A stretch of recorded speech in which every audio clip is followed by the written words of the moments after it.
couple of our veterans are here to cover the action on pit road. Really one of the stories of today's event. Maybe a changing of the guard, or at least a precursor to that in our starting lineup today. The names you're familiar with, Dale Earnhardt, Rusty Wallace, Mark Martin, Ernie Irvan, Sterling Marlin. Well, they're back a ways in the starting lineup today. The front row made up of a couple of NASCAR's new guard. In fact, not very long ago, you would have found these two drivers featured in our Saturday broadcast of the Champion Spark Plug 300. Joe Nemechek on the outside pole, Jeff Gordon the pole qualifier. Standing by to talk to the pole sitter today is our Randy Pemberton. Well, thank you much, Rick Benjamin. You're absolutely right. These are two guys that are stars on the rise here in the Winston Cup circuit. And of course, Jeff, only your second Coca-Cola 600. Last year, you started deep in the field, but had a great run, finished second. What can we expect here tonight when we're going to start in the sunlight here and then go into the nighttime? Well, you know, I don't think that the fastest car is going to be fast right now unless they can make a lot of changes under pit stop. So, you know, our strategy is to go out there and play it real calm, ride around for about 400 or 500 miles and be there. You know, we got to be there at the end, and that's something we haven't been doing lately, and it hasn't been any of our faults. We're just having some bad luck. So we need some good breaks. A lot of luck would do a lot for this team today because we've been running great all year long. Good luck tonight in the Coca-Cola 600. Thank you. Also on the front row today, a driver who just a few years ago was running mini stock cars in the state of Florida. Former Busch Grand National champion Joe Nemechek on the outside of row one, the editor of Stock Car Racing Magazine, Dr. Dick Berggren, set to talk to Joe. And 30-year-old Joe Nemechek has never started a Coca-Cola 600. In fact, this is only your second ever Winston Cup start here. The thundering herd is behind you. Butterflies? Oh, a little bit. You know, I got the cold chills. You know, it's this is just great, especially to be here on the front row. Meineke, Chevrolet, Larry Hedrick Motorsports. It's a great day for racing. Long, long race, 600 miles. Are you concerned about fatigue? Well, the biggest thing is I think I'm in pretty good shape. I'm just going to have to make myself drink a lot of fluids today because it's hot. Going to have to sweat a lot in the cars, and hopefully we'll be around at the end. And as we talk to Joe Nemechek, we see John Andretti has just arrived at the Speedway. He's just climbed off the helicopter. You're familiar with the story. Andretti with top 10 qualifying spots at Indianapolis in here. He finished 10th at Indianapolis today. He's going to try to back it up with a run to victory here in the Coca-Cola 600 in the Billy Hagan Chevrolet, the 14 car. Andretti with a top 10 qualifying effort here. There's some question about whether he'll keep that spot because he missed the drivers' meeting. And NASCAR has a rule, if you miss that driver's meeting, you start at the rear of the field. So we'll find out a little more about that, whether they waive that rule for John Andretti or not. Now, we talked earlier about NASCAR's, I hate to call them the old guard, but the older guard, or the veterans. The defending and six-time Winston Cup champion is bidding for 2 victories, make it 3 victories in a row here at the Coca-Cola 600. We're talking about no one else but the Intimidator, Dale Earnhardt. And we're our third member of our over-the-wall gang today, a driver who's leading the Busch Grand National point standings. We're glad to have Kenny Wallace back today, and he's talking to Dale Earnhardt. Kenny? Thank you, guys. I'm with Dale Earnhardt. Dale, you've won this Coke 300 6 times. You were the first night winner. You got some young guys starting up front. I wish I could be here racing with you. You think anything's going to be different tonight than has been? Well, Kenny, you know how racing goes. You can win all the races in the world, and then all of a sudden you can't do anything right. So we're going to see what we can do. This is awful good racetrack for us. Our car's running good, and you know, being the winner last year is being the winner last year, but you got to do it for 600 more miles. And it's a tough race. You got a lot of, you know, tough competitors in it. 2 of your brothers, and one of them I'm really, you know, have good balance with. But still, it's going to be a good show. I think it's going to be a good race today and tonight, and may the best man win. Maybe driving a black number 3. Thanks a lot, Dale. That's the most I've ever heard Dale Earnhardt talk. As he gets strapped in here, he's put some knee pads, keeping his foot warm. You're cold. I'm glad to see John Andretti make it. That is the story. Back to you guys. One of the great stories in American racing in recent years, John Andretti trying a heretofore thought impossible double. Randy Pemberton is with John Andretti. Well, John Andretti, a tremendous flight down here very quickly. He looks very composed, very calm. Great run today, John. I know you got to do this real quick. You're strapping in, but a little bit of strategy tonight. How you feeling? Just try and hang out there and do 600 miles and hope for a real good finish. Are you tired? Well, you know, I mean, 500 miles is one thing, but, you know, this is going to be a tough race here. Good luck, John. John Andretti going from the 9-hole supposedly today. We'll see if he's going to get to start there or not. One of the great stories here today. Here to call the action for us today. 2 gentlemen who've seen more of these races take the green than I think the rest of us combined. Our own Ken Squire and the King, Richard Petty. Yeah, but he always had the better seat. Well, I had an interesting seat anyway, that's for sure.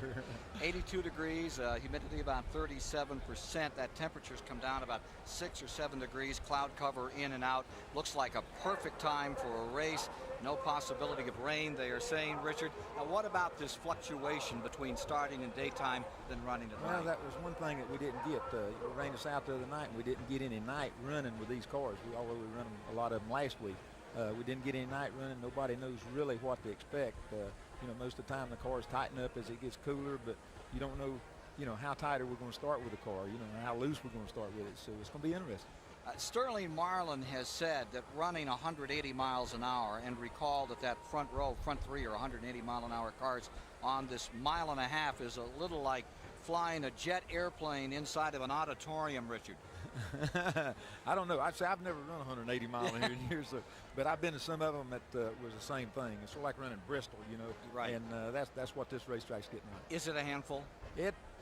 It is for that long. You go out and run 3 or 4 laps, you don't think anything about it, but then you say, man, we got to be out here 4.5 hours doing this kind of stuff. Run 170, 80 mile an hour, then it gets kind of tiring from time to time.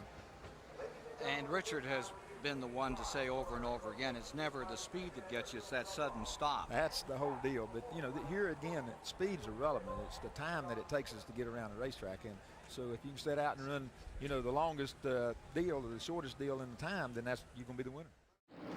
Less than a lap to the commencement. 400 laps the distance, 600 miles for 1,000,002, 43 cars.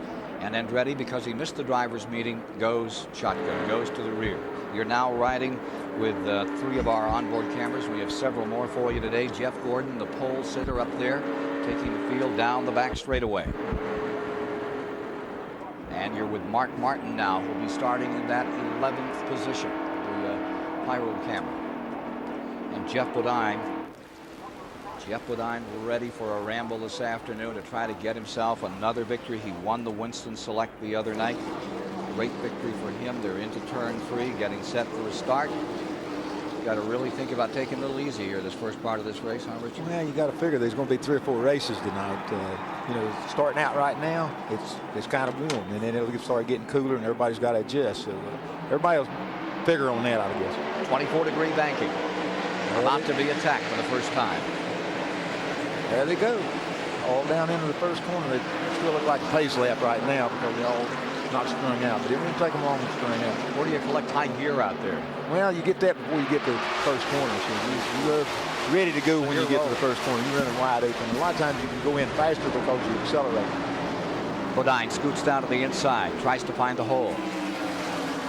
Nemechek up on the outside. And you're riding with Bodine as they come by for the first time, and he had a handful of those bumps up in turn 4. Take another look at that when they go back up through there this next time. Schrader looking good, stays in the bottom, and Nemechek just hangs it out on the outside and stays there, runs wheel to wheel. See, this is what's going to be interesting because he's got on the Hoosier tires, and well, he's got on Hoosier tires on both sides of him right now. 3 wide in the second lap. It's Bodine down to the inside. Nemechek fading back a little. Gordon taking a big fade back to 4th. Coming off those bumps, and it is Jeff Bodine in first. Nemechek in second. Bumper camera from Jeff Bodine. Looking back at number 41, Nemechek. 24-degree banking here. Here comes brother up in there to see what's going on. Another Bodine. Brett Bodine on the bottom of the racetrack. Number 26 goes into second spot. There you see Rick Nass now getting underneath Jeff Gordon in the 1.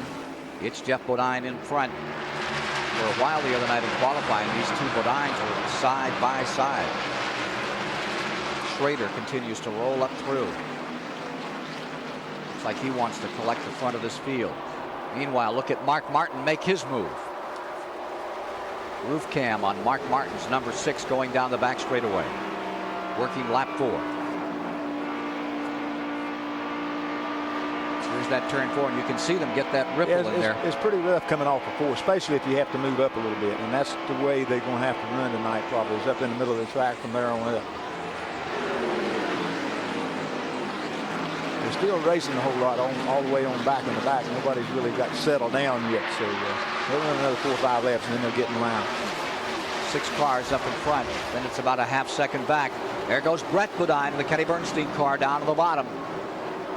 Trying to put the Quaker State colors in front of the next side car on the outside. The Bodines wheel to wheel out of 4 at 175, 80 miles an hour to the stripe.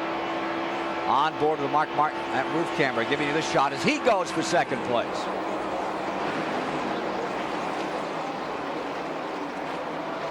Mark Martin hugging the bottom of the racetrack, looking for that hole for second. And back comes Jeff Gordon, the pole sitter, just 22 years of age, and what a racer he is. Martin coming up for second. I guess nobody told these people this was a 600-mile race. Didn't they have a drivers' meeting today? Well, I think they did. But I think they forgot it by the time they got to the race cars. That's what's good about the Winston Cup races. No matter whether it's a small race, short race, big race, they're going to race for it. Brett Bodine out in front has a 10-car length advantage for the moment as they're too wide behind him, and this will give him a chance to break away a bit more. Only the second race that Brett Bodine has led this year. Jeff Bodine in second. Here's Martin coming out of the adjustment, settling back in third, and Rick Mass making the move on the outside. Ward Burton in the 31, ride 7th. Ricky Rudd right there with him. In 8th, Greg Sachs up in there for 9th. Look at Joe Nemechek. Set a new overall record out here in qualifying at the Winston Open. He's been good all week long, back 2 weeks. And, he doesn't run low. He just runs from the middle of the racetrack up. He's got a good groove, a good steady groove. Not that many people in his groove, so he can run good, consistent laps that way. So it's the Bodine brothers, 1 and 2 with Rick Mass now in third. Car number 1. He's been trying to get it together here and get some good finishes of recent. And it's beginning to pay off right now.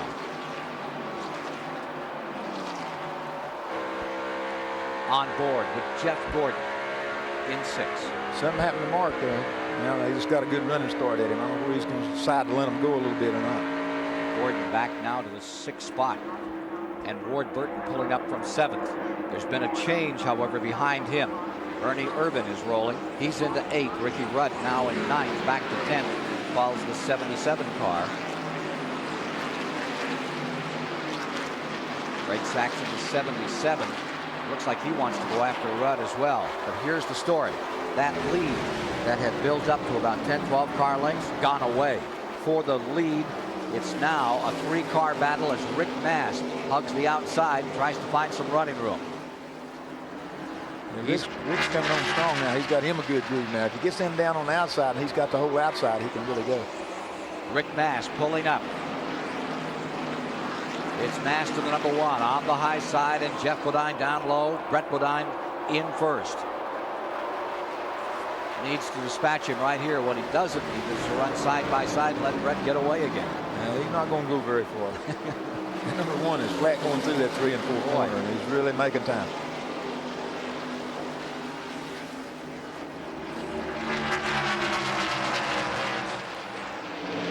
Take a look at this battle before. Jeff Gordon has it. Mark Martin trying to take it away. Roof cam here, right down on the bottom at 175. Nemechek falls back into 6th. Ward Burton trying to pull up on this threesome as they come around to complete lap number 12. Green so far over all 43 cars in the early going of the Coca-Cola 600. Expected to be done about 9:30 Eastern tonight in this $1.2 million test.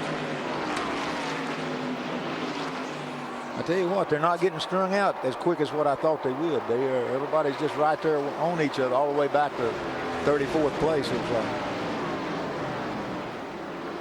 Here is Mass looking for the outside. I think he wants to go for the lead. He's going. Gone.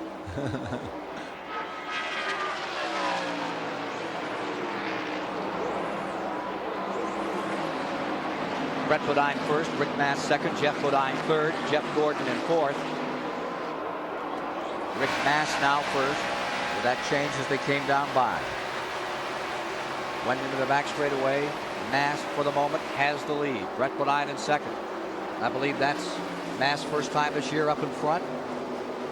First race Mass has led since Richmond back in March. John Andretti with Bill Elliott on the tail end of the field. Trying to strike a match here and come up through. That's for 37th position.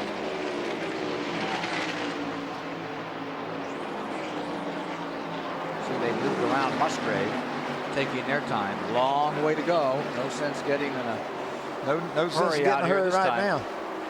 All I got to do is run a good steady pace, and I'll let none of them catch up with them. It'll be all right.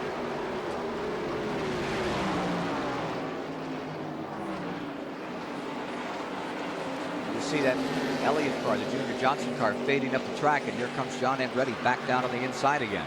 Remember, he came from 43rd. This is for 37th, and he's got it. See if he can hold on to it in turn one. Moving away from the field. Mast in first. Jeff Bodine in second. Brett Bodine in third. Staying fourth is Mark Martin. Jeff Gordon fifth. Nemechek sixth. Ward Burton seventh. And it's Ernie Irvan in eighth at the end of 16 laps. 20 laps are complete. Hoosiers running first and second out here. That's what they have for shoes on Rick Mast and Jeff Bodine at the present time. As you arrive at the Pyrol camera on board the Valvoline car of Mark Martin in third. Brett Bodine is fourth. Jeff Gordon fifth. Nemechek sixth. Ward Burton stays seventh at the present time. Let's go back up with the leaders here. Take a look at Rick Mast. He is just scooting away at the present time. Got them covered by how much of an interval? I'm on the watch right now. All right. How about 2 seconds? Yeah. He's idling right along right now. That too fast to start? No, he's running like a little over 32 seconds, so that's a good pace. He'll keep that up. He'll be in good shape. Give you a rundown on the complete field as we get to 20 laps. This is how they're running all the way back through. Napa run down. See LaJoy back there in 35th. Stanbridge 34th. Showing Elliott. And dead last on the field right now is Brad Teague going a lap down. He's been motoring very slowly. He's the only car that seems to be having any problem at all mechanically out here. He is well off the pace but staying out there. Yeah, it looks like everybody else is just sort of keeping up in a bunch. They got about a half a lap lead on the last place man right now. Word we're getting is that they're saying there's a push on that Ernie Irvan, number 28. Giving him fits right now as he tries to keep Robert Yates' car in seventh position. You can see it fade up the track a bit. Dick Berggren may be able to give us more on the story as we get going here. Some of the cars out here competing in the 600. Dick? Well, Ken, if you listen to the crew chiefs, having a push at this point in the show is a very bad idea. Most of the teams seem to have set up for this race with the cars loose at the beginning. As we go tonight, the cars tend to want to push more. As there are more laps on this racetrack, they tend to want to push more. So most teams are starting loose and hoping that the night and the track will come to them. This is not a good time to have a push. The only one that has a good push is Rick Mast. He's pushing the button, and that car is working just flawlessly. Mast first. And there's another car, Ken Squire, that's working fantastically well, too. It's the number 2 of Rusty Wallace. Wallace started back in 21st spot. He's up to 10th after 20 laps. Now, we've talked about John Andretti and his bid to run in 2 races today. How'd you like to be Roger Penske, who's jetting his way to Charlotte right now? In fact, may have already landed 2. He's already won the Indy 500 today. And I'll tell you, Rusty Wallace, to me, looks like a driver who may well win the 600 here this afternoon. You surprised about that car? Here he is starting 21st out here today. Working his way right through the field. Take a look at this. As the front row cars are back at it this time with Nemechek in the 41 on the bottom, fighting with Jeff Gordon. That's for 4th. Nemechek's going to take it for a moment. Yeah, he finally got him.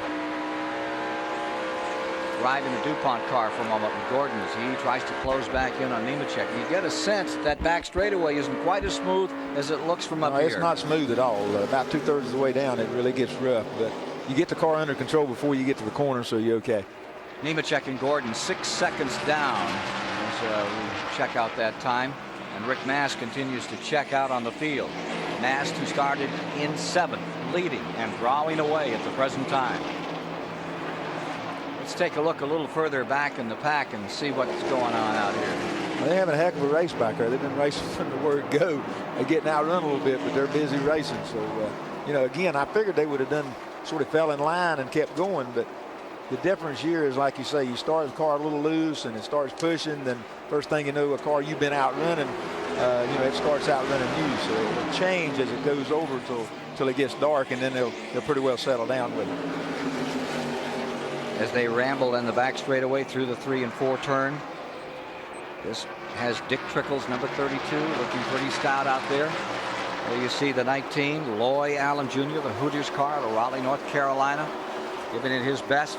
Meanwhile, Mass stays in front and continues to build on this lead. What are the disadvantages of a race this long, Rick? When I first started Winston Cup, the pitfall was learning how to be able to be aggressive the last 100 miles. You know what I mean? And so this is the longest race we run, so you got to be able to be there the last 100 miles with the car intact and the driver intact. The interval is about 3 seconds first to second now, as Rick Mass wants to run away and hide, but in 600 miles. Well, it's looked like the Indy race. That's the way it was all day long. And, this is still a long, long way to go. And you got these cars back here that once they make a pit stop, and a bunch of these cars that are running, not really that good, they make that adjustment, they're going to come up there and they're going to start challenging. So that's what makes it interesting again. Average speed staying about 168 miles an hour, 168.7 here in the early going. Yeah, they're running real regular right now. They've done settled. All the cars have settled down, and this is about as good as they can run with what they've got. Let's go to Kenny Wallace. Thank you, Ken. One thing I'd like to add to this racetrack was built on a dump, a landfill, years ago. What Richard Petty was alluding to earlier, you can see Kyle Petty, Rusty Wallace on the bottom, but that really doesn't mean nothing right now. You see Rick Mass in the middle high, a lot of guys working the high lane, everybody working the low lane. Sometimes there's just not a preferred lane on this racetrack, so this is some really good racing, and the weather really dictates a lot of these lines. Well, I think you'll see some of these cars that are running a little bit higher, once they get adjusted and it starts cooling off, they'll try to come back and start running the bottom of the racetrack, because if you can make your car run there, that's the quickest way around here. 31 laps complete. Gee, that means just 369 to go, Richard, before Rick okay, hang on. Here's Mark Martin, that pyro camera, giving us a view of the man he's trying to chase down, Joe Nemechek, in third spot. It's Jeff Bodine second. Mast continuing over 3 seconds, by which he leads here in the early going. Further back, look at Schrader going with Bodine. 13th spot. Good war out there at the present time. Derek Cope gets into the middle of it. Randy? Well, we've gone about 31, 32 laps now. That is exactly about halfway for a fuel stop. We've talked a lot about tires, Hoosier, Goodyear. How far will they go? How fast will they drop off? They both camps expect to be able to go a full fuel stop. That'll be about 62 to 68 laps. We'll just have to keep the stopwatches on them to see who has the best tire and how will it fall off. Right now, Hoosier is looking pretty good. Indeed they are, as they hold the board for first, second, third, and fifth. Mast, Bodine, Martin in that Goodyear car. He's the one that breaks them up. Well, the problem is that the car's not doing what they wanted it to do. They had anticipated this movement in the direction of push. They set up the car as loose as they thought Earnhardt could hang on to it. That's not what's happened. The car has a push, and Earnhardt is fighting a push. Crew chief car owner Richard Childress says he doesn't know why it's pushing. Well, he's not the only one that's gotten befuddled by what's happening here in Charlotte. The racetrack seems to be behaving a bit differently than everybody anticipated. And one of the teams that's also having a problem is at 24, Jeff Gordon. His car is also pushing. He has radioed into the crew saying, what is going on? He has dropped all the way back to 12th from the pole. His crew chief has said, you just hang on, we'll fix it for you. Well, Earnhardt is 17 seconds back now in 16th position from the leader, Rick Mast. You're on board with Jeff Gordon for the moment as he continues to have his problems. He is now backed up from the pole to 12th position. Watching. Yeah, it's funny. You can do all the practice and all the testing, all this kind of stuff, and when you turn them all loose, you get a different animal. So that's what they're having to settle down with now. But if they can all have a quick pit stop here before long and get their cars adjusted, then like I said, we're going to see a different race than what we're seeing right now. Well, there you see the Gordon car as it tries to do something to get itself back up in here, but it's going to take a pit stop, and we're at lap 42. When should they be coming in, Richard, if we stay They'll green? run somewhere around 60 laps. I imagine all of them will stop a little early to begin with, sort of see what's going on, and you know, make their adjustments as early as they can. Take a look here. John Andretti about to get lapped by Bodine, but Andretti on his own has been trying to get himself some distance out here, get up through the field. He's been fighting for some time with car number 32, Dick Trickle, and now that one has broken up. You see Randy LaJoie just in front of him. He moved up about 6 positions, then he's fallen back again. Great run for Grissom. He's come from 28th to 6th. We'll tell you more about that. John Andretti, you drove Winston Cup, you drove Indy cars. What's next? I'd still like to drive a Formula One car sometime, and you know, and who knows? There's always something out there that really interests me. But they got to have 4 wheels, so I'm not going to drive any motorcycles. Although I wouldn't mind driving a hydroplane boat. Yeah, I'd give up on that hydroplane boat idea real fast. Yeah, I don't think I want none of that either. Nast has lapped Bill Elliott now as he continues to ramble out here. Looking further back in the field, you see Nemechek also putting a lap. Here's Trickle in the 32 and finally getting around him. Is Andretti. That 32-14 scramble has been going on for about 10 laps. Getting some help from Nemechek for the moment. Dodged out there in front. Got a little jet action from the backside.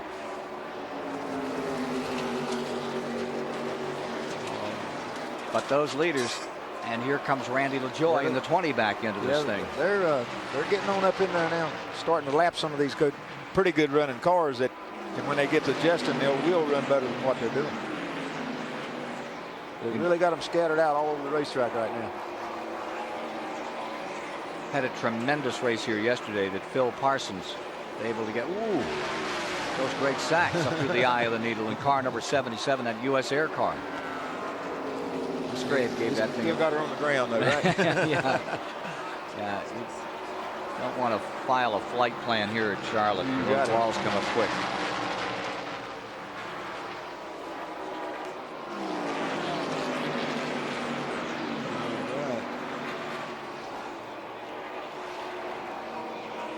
Take a look at this. That's number 29.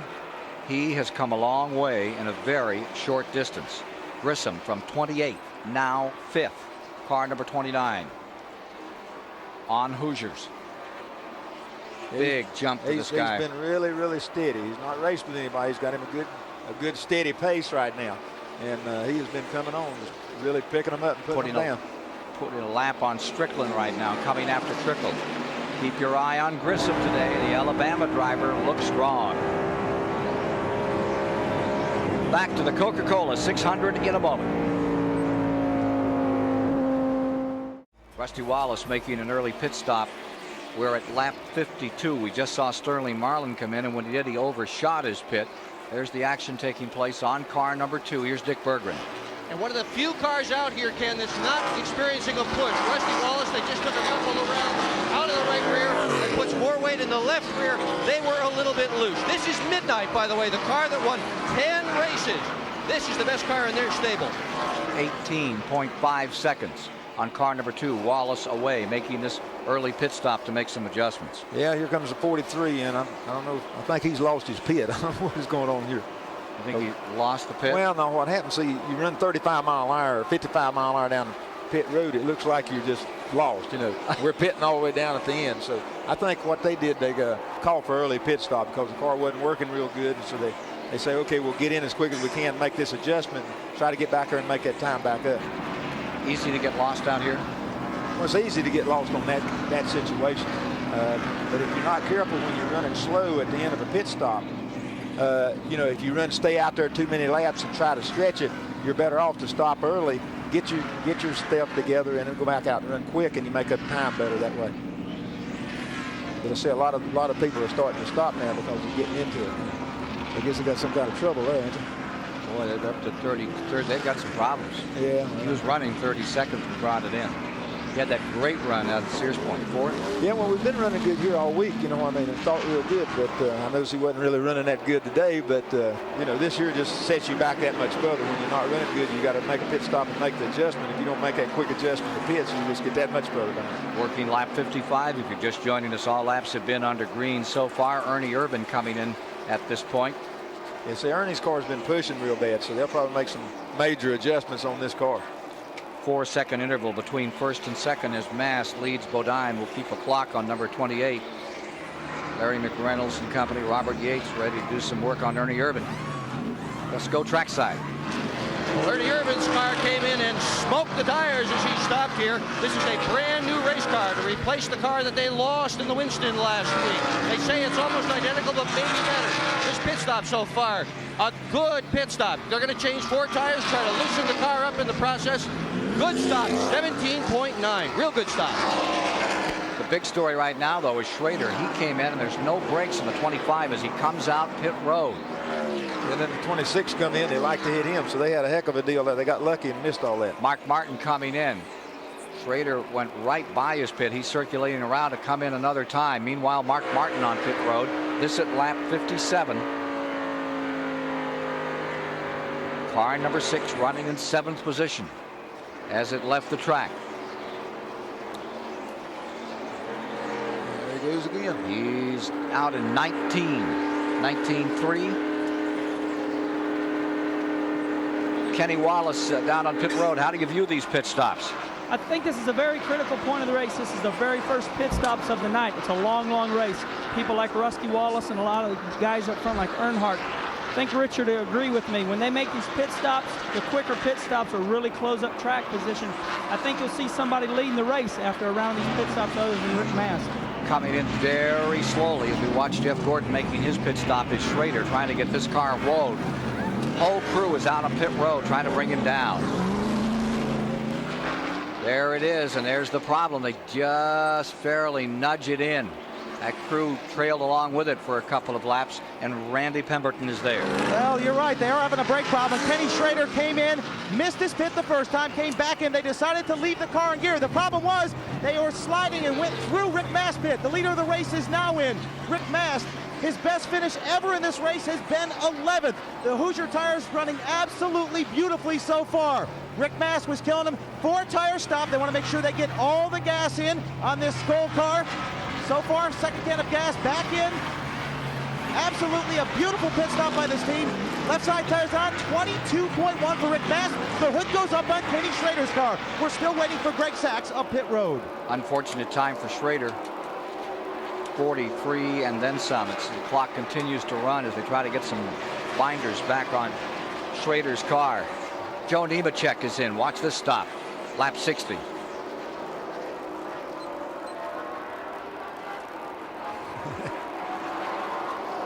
Good job out there. All the way around.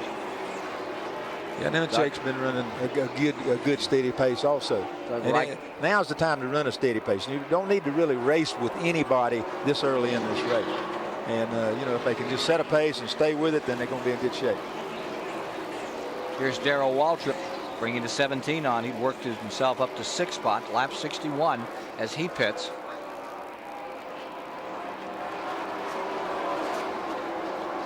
Waltrip would come from 17th position, and here is Jeff Bodine making his entry to pit road. Remember that speed limit on pit road. How do you feel about that speed limit? Yeah, it's really okay under caution flags and stuff like that because you got everybody on there. But under race conditions, I still think they ought to run wide open or anyhow run where they got control of the car. I think that should be part of the racing course. That you use that time under green to get yourself in and out. Because if you happen to have to stop under green, everybody gets a caution deal. You're really messed up completely. So I think that's a bad deal. First and second on the racetrack as they came in with all these pit stops. Bodine is out in 19.1. There you see Greg Sachs in the 77, the Musgrave ride a year ago. Sachs pulling back onto the speedway. So wholesale change of positions. We'll bring you all up to date on how they're riding with still all green flag laps in the Coca-Cola 600. 66 laps complete. Bill Elliott about the last of the field to make his pit stop. Bodine is now back in command by 4 8/10 seconds over Rick Mast in second place. That is as they work lap 67. These have all been green flag stops, and that will sort out the field considerably here in the early going. The third position is Joe Nemechek. By the way, coming up shortly, we'll have an Auto Week racing update.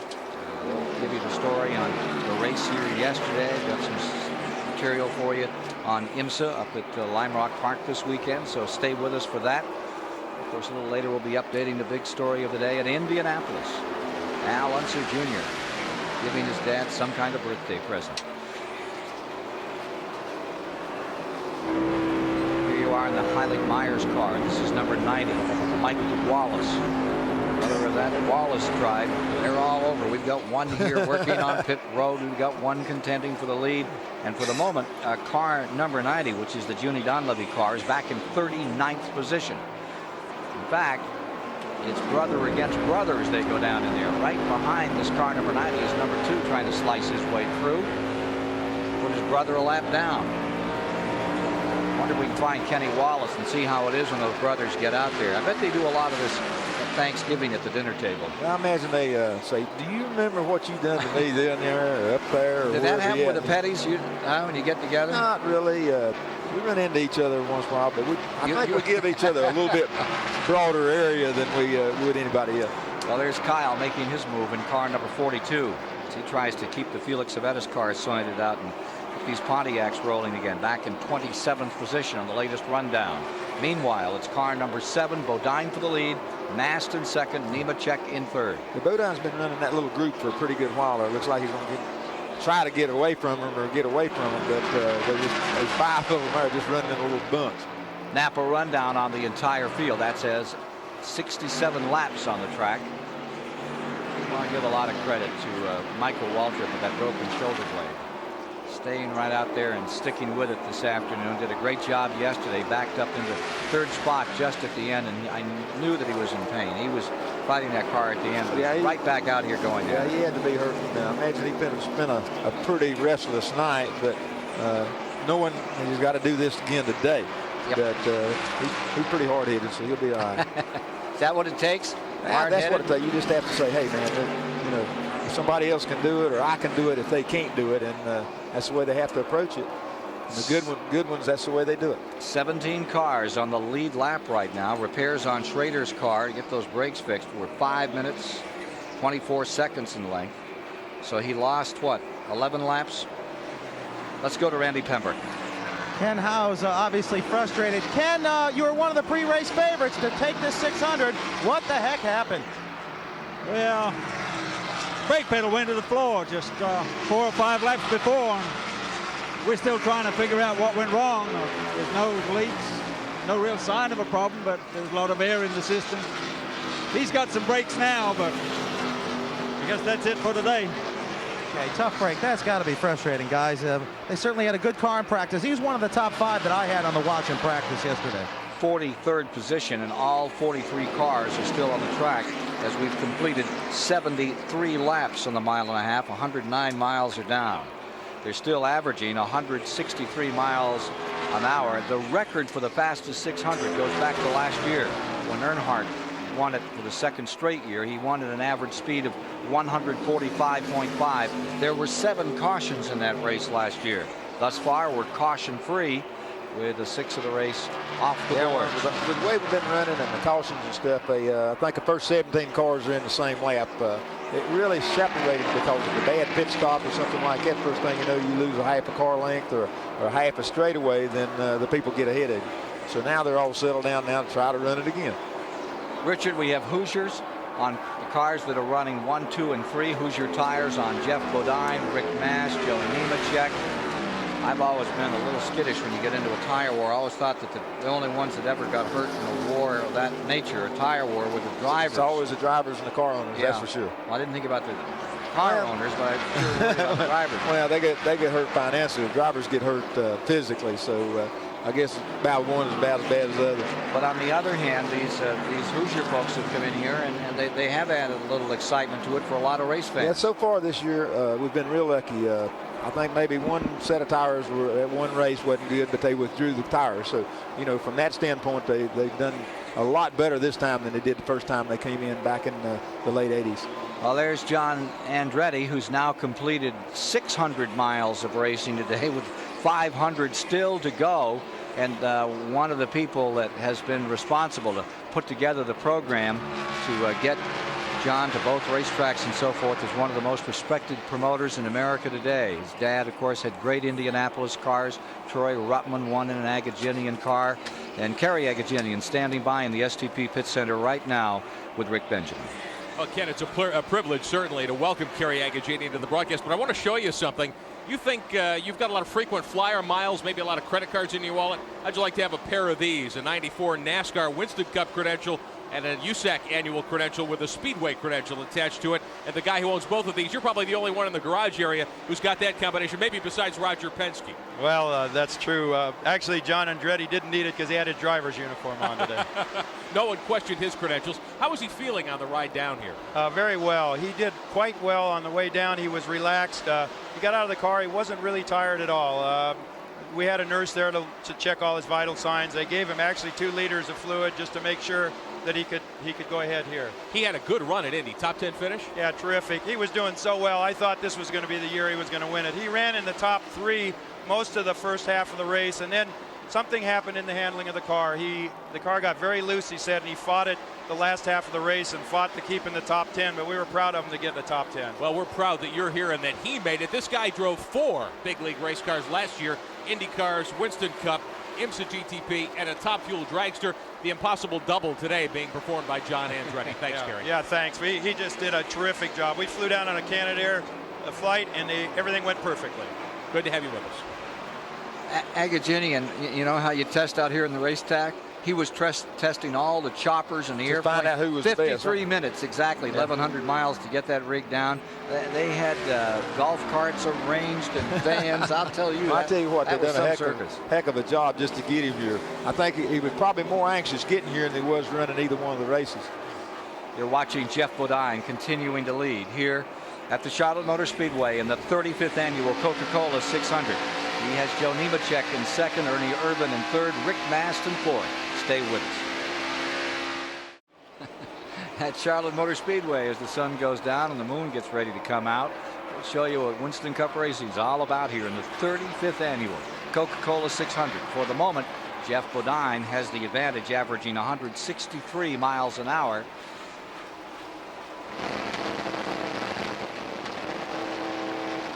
And in the finger hut car, this is Derek Copen. He is slowing down. I think he's going to come in right here on schedule. Yeah, he slowed down a little back in the backstretch before he was supposed to slow down. They usually run around pretty hard till they get to the 4th turn before they make a slow down for the pit stop. But he's got some kind of problem. Finger hut gave some race fan today $5 million out here on the start-finish line, Richard, before the race. I think Derek wishes he had a piece of that right now. Yeah, he probably broke a $2.50 piece here on the car, you know. I think the guy's name was Carl. But anyway, there you see the situation with the Cale Yarborough team. It looked like they're just changing tires. Might have had a flat tire.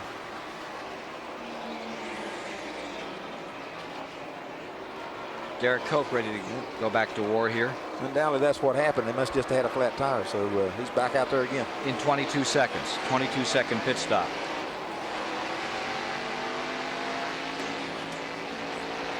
Back with the leader, Jeff Bodine at 163.4. That's faster than Harry Gant's pole speed for this racetrack back in 1984. Let's take a look back to second place. That interval's about 3 seconds to the second place car, Joe Nemechek, number 41. And there's your third place car, Ernie Irvan, closing up on Nemechek at this time. Ernie's just running a steady race, and he's just digging away a little at a time. But his car wasn't working real good to begin with. His car was pushing really bad. But looks like after they made that pit stop, they made some adjustments to it, and he's getting through the corner pretty good now, too. Surprise there as he puts a lap on Terry Labonte. Ernie Irvan. See how low he can hold the car down now? A while ago, we was watching, he was going from there all the way to the wall and then getting a running start. But they got it dialed in right now. Well, we have 4 teams that are the dominating teams this year, that is for sure. And Ernie Irvan is 1/4 of that group. Ernie, explain why the same 4 teams have been dominating the series lately. I would say it's kind of like having a baseball team with 9 players, and 5 of them are all-stars, and the rest are good, but they're just not all-star players. And that's where the big 4 teams, I think, have the big players. They have all the positions filled with top key people, and the other teams are working towards that, and when they get that, they're going to start producing better and better. So we're just all fortunate right now to really have key people in all the positions. Come down, Wally. Got a spin and a crash up in turn number 4, and it's John Andretti in the 14 as he wheeled it around. Yeah, I missed that. I don't know what happened. When I looked up, he was in the wall. Following the leaders that were down here in turn 2 and up in turn 4, John Andretti had a skirmish with the concrete that's beaten in the front end, and he's bent the right front. That looks serious. Yeah, he's kind of used up right now, even though they'll probably beat it out and get it going again. He's through racing. He might run a few laps. John Andretti has given it a real try here in Winston Cup racing this year. 10th at Indy today. It's going to be far further back in this event. He was running in 39th when he got in trouble up here in the 4th turn. He was saying before the race that his dad, Aldo Andretti, was a pretty good sprint car driver in his day, and Mario's twin brother. John says, my dad is still warming up to the idea of me racing anything with fenders on it. He told Tom Sorensen that. So his daddy run nothing but open wheel cars. Right. And, I guess like you say, hey man, but he needed some fenders where he hit that wall there. Need a little bit of cushion. Wow, that wall comes up so quick and forward, doesn't it? You had a couple of happens up here. Let's take a look at what happened to John, Richard. All right, let's see. Oh, he just lost the back end of the thing. Where he took the air off of the back, off the spoiler right there, and he's probably pretty loose anyway. But the 2-car didn't look like it caused nothing except taking the air off the car. Leaders are on pit road. There are all 3 of them. Bodine, the 41 of Nemechek, and the 28 of Ernie Irvan, all in the first caution period of the race. It comes at lap 90. Here's Dick Bergman. Well, Jeff Bodine is in. He's going to take on 4 tires, as is everybody else. This is a very experienced crew. All of these people, except the gas man, who is now Peter Jellin, were with Alan Kulwicki back last year when Jeff Bodine bought the team. Good pit stop for Jeff Bodine. Right behind him is the 41 of Nemechek, also a good pit stop. 19-2 was that first pit stop on Bodine. Continue to do work on the 14 car of John Andretti. Get him back out. This is under caution.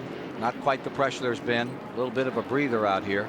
Do you treat this as a breather, Richard? Well, I think he's a deal to settle down. Okay, they've not had a chance to settle down in the race.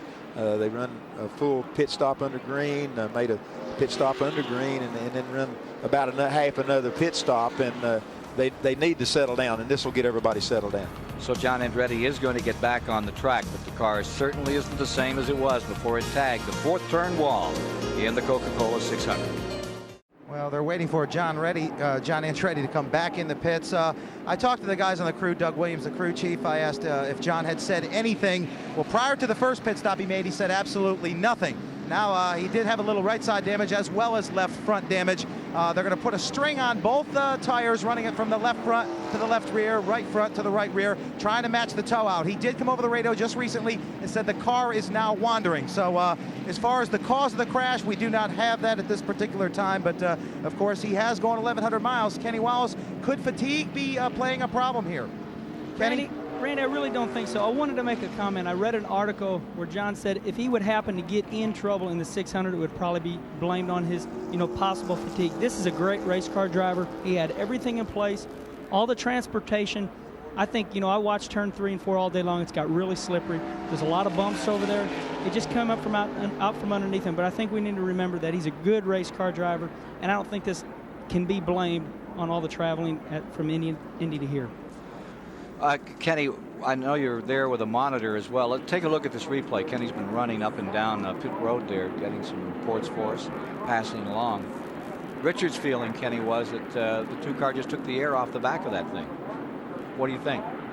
I think you're exactly right. What has happened, we watched the Indy 500 earlier today, and you've seen what happened to Emerson Fittipaldi. any more days, you know, this time of day we're going so fast. Aerodynamics means so much. Rusty just got up from underneath him, took the air off of his spoiler. And what do we mean by that? Is that, you know, usually there's no car behind you. The air comes around the rear of the car, around what we call the C pillars, puts downforce on the rear. Rusty come up behind him and you know, got him a little bit loose. But it's just a racing accident. It's unfortunate it had to be John Andretti the first one. Indeed. Was that for 90 pounds? You're riding with the Derek Cope Fingerhut car. They haven't had much fun today. They were hoping to get out here and get with it. He had a pretty good run. They made an early pit stop. He must have done down, had a tire going down, and because he got right back out there and got right back up to speed. So undoubtedly that's what happened. Here is look at Jeff Bodine, and here's Andretti back on pit road another time as they administer to the right side of the car. That looks to be more than cosmetic. You saw when it came in, the right tire was kinked, and now they got the string out and they're trying to get some kind of a geometry in there that makes it a little stronger for him and not make it quite so loose. Well, Richard, you were talking about that early stop for Derek Cope. That was for a tire that, believe it or not, blistered. It's the first blistered tire we've seen here on pit road. I don't think we've got a tire problem because that's the only one we've seen so far. Was it a front one or a rear one? Right rear, Richard. Okay.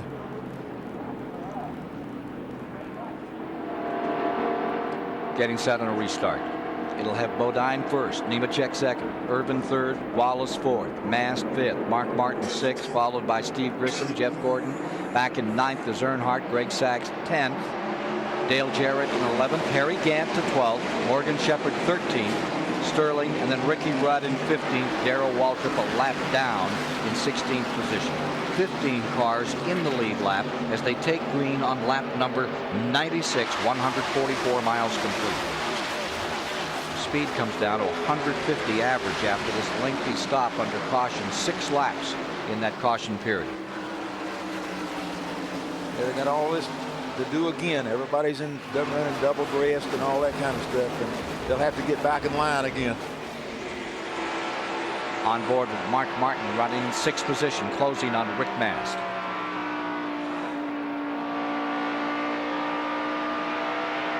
They talk about resurfacing this track as early as this summer. How much do you think it's going to knock the speed up? Golly. I mean, it's going to be fantastic the speeds they'll be able to run with a new surface, because they're almost running this thing wide open qualifying, and with a little bit more grid in the racetrack, they'll probably be able to run wide open when they smooth it up. Lap leaders thus far in the event there. They're up there left hand. On board with Bodine, looking back at Nemechek. Hasn't Nemechek done well, Richard? Here he is in 2nd spot, comes right back up. Again, he's just been regular. You know, the other night he was regular in the Winston race, and they got him a little messed up in after one of the restarts and got him behind. But up to that time he was, and then all of his practice and all his qualifying and everything, he's just been just a real regular run, and that's what he's doing today. I really thought Darrell was going to have a good run today. He looked pretty good out here the other night in the Winston Select on Saturday night. Seemed pretty confident, but the car's now a lap down, trying to find a way to sort itself out and get it back. Well, if you'll notice some of this kind of stuff here, there's a bunch of good cars that are a lap down. That was a lot of responsibility because they wasn't handling really good right to begin with, or the way they made their pit stops. Maybe their pit stop wasn't quite as good as somebody else's, so they wound up getting a lot of cars down. So I guess there's what, 15 or 16 laps still on, or 15 or 16 cars still on the same lane. Yep, up on that lead lap. Jeff Gordon seems to have found the remedy to whatever was ailing 24 in the early going. He's trying to sort him out from some lap cars. Take a look at I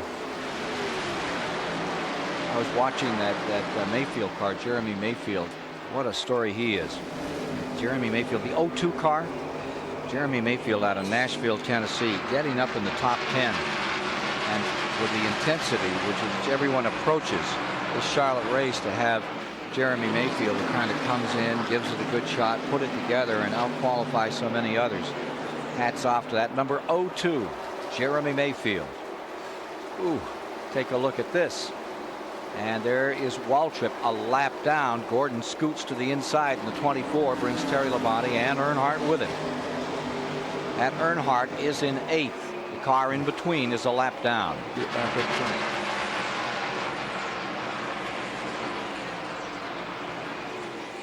You think Gordon is really a natural? Yeah, he's a natural. To be able to do what he's done and run all the different kind of cars, he's just a natural race car driver. All he needs here is experience.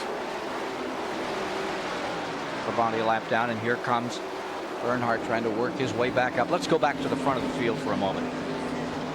Yep. The 28 car just passed the lap before, just passed the 41 car. So he's coming along right now. Yeah. You can bet that he sees him in the mirror. Earnhardt, Wallace, Martin, and Ernie. They call them the Big Four. And Ernie Irvan, number 28, is moving in on Jeff Bodine for the lead. This at lap 104. Tell you, Bodine with those Hoosier tires, he seems to fade up the track, gets about another 8 feet up.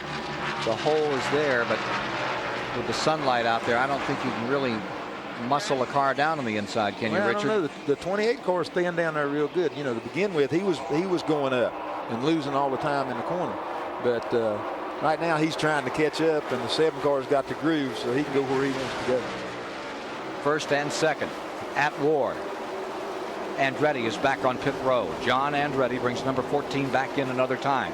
Meanwhile, Nemechek in third, Rusty Wallace now in fourth. From right down there in the low seats. You got it. If you're a real fan, that's where you go, low seats. You want to see it all, you got to be up on top. If you really want to hear him. You want to be part of the show. Yeah. You get down there. Want to get you down get all there. the dirt in your face and the whole rolling deal, man. thunder. Like those old dirt tracks, you know, you come out with you had your glasses on. That's about all they could see of you. Now he's running at him. There he goes. Gave it a shot on the inside. Bodine gives him room, stays up that length. He usually stays down till about there and then fades. Not this time. Ernie Irvan slices through for the inside, looking for his 4th win of the season. Ernie Irvan right back on it. Riding with Jeff Bodine, the Exide Batteries car, and he's coming right back after it on the inside. It'll be Ernie Irvan leading that lap by about 6 inches. Irvan has led 9 of 11 races this year. But Bodine isn't ready to give it up. He's down on the bottom and he wants it back. And as those two run side by side, Nemechek in the Meineke car comes back into it. Wallace closes up in 4th and number 2. Martin's right there. And they're all moving up there now. You got about a 6-car race right now just because they run side by side for a lap or two. See John Andretti back on the track running in 40th position. Every seat sold here today. This $1 million shootout at the Charlotte Motor Speedway.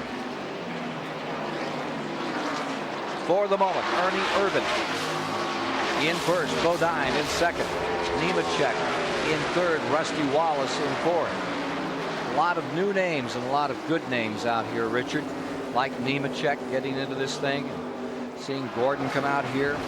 Those Burton kids from South Boston, some different than what we've seen. Yeah, we've got a lot of new rookies coming along right now. We really have. So we've completed 109 laps. Only one caution so far when John Andretti skinned into the wall. Ernie Irvan leading at the moment. Stay with us. We're back at lap 113. You're watching the battle for 13th position. It's Harry Gant in the 33 and the Daytona 500 winner Sterling Marlin. And a lot of smoke has been coming out of 33. Even so, he passed the number 4. Let's see if we can go to the pits and get more on this story. Well, Ken Squire, I'm working my way down to the Harry Gant pits, but just before that last caution, I did get some information that Harry Gant said he did not think there was a problem with an oil leak, but he did know that his car was smoking coming off of turn 4. We might have to ask Richard Petty whether he thinks that it's tire smoke or oil smoke, and I'll go down and confirm it with the pits. Well, I'm going to check it out here and see. I hadn't even really paid no attention to that deal. But take a look. See right there. That's not tire smoke, buddy. That's oil smoke.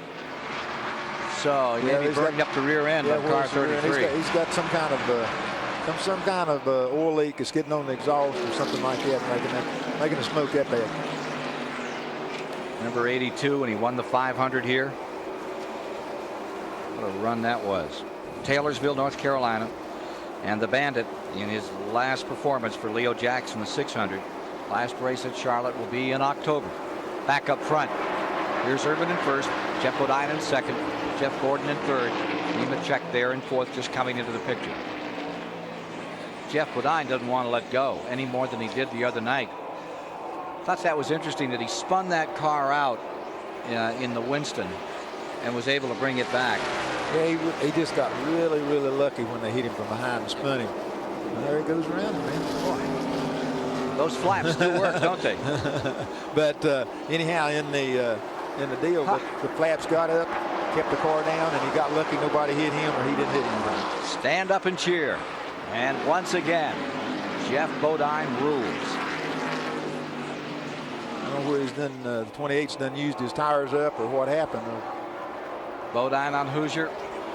Ernie Irvan on Goodyear. Bumper cam looking back at Ernie Irvan. He holds it down on the inside there. They work their way out of 4.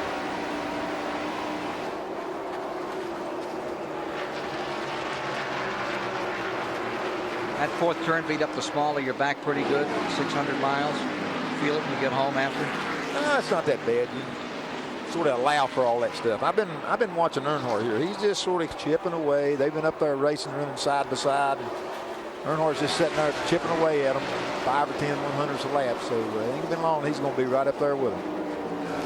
There you see the top 2. Then you see Gordon in third, Nemechek. Behind them comes Mark Martin, Rusty Wallace, and back in 7th is the car number 3 of Earnhardt. This battle for the lead, that's not over. We better stay right here for just a moment.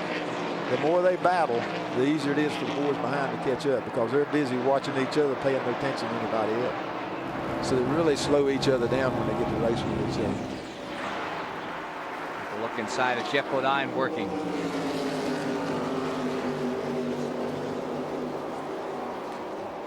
You saw the interval there, and here comes Nemechek in this battle for third on the inside of Jeff Gordon. Remember that Gordon is Goodyear shod. Nemechek on Hoosiers in this struggle. And right behind them, Mark Martin in 5th. Well, if you listen to Jeff Gordon talking to his crew, you'd wonder if it's the same car he started the race with. He has periodically radioed in and said the car is pushing. It's pushing terribly. A couple of laps later, he'll radio in and say, now it's loose. I don't understand this. Then he'll radio in and say, it started pushing again. Well, let me tell you what, after that fantastic qualifying run, he just got passed, after that fantastic qualifying run here on Wednesday, they changed just about everything in that car, including the rear end, the engine, the aerodynamic balance, the front suspension geometry, the shocks, and Rusty Wallace has just packed him again. He has just lost 2 spots, but we were talking about all the changes they've made in that car just since Wednesday. And I'm sure they're going to make a lot more before this 600-mile event is over. Rusty Wallace has just made another change. He has pulled himself up into 5th. Jeff Gordon deployed back in 6th, and Joe Nemechek has moved around Mark Martin. So Nemechek goes to 3rd. Mark Martin falls to 4th. We're at 122 laps, 183 miles into this. I'll tell you another thing that hasn't changed.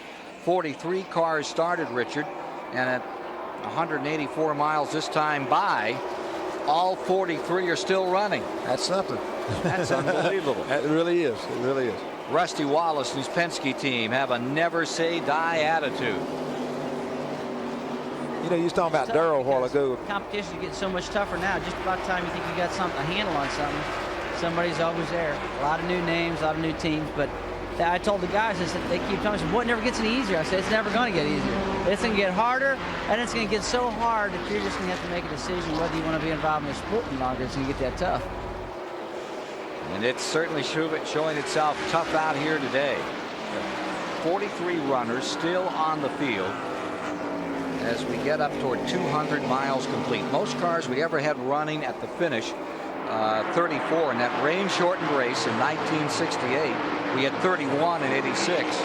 43 still going out here today. That could be a new record in the Coca-Cola 600 before this one is over.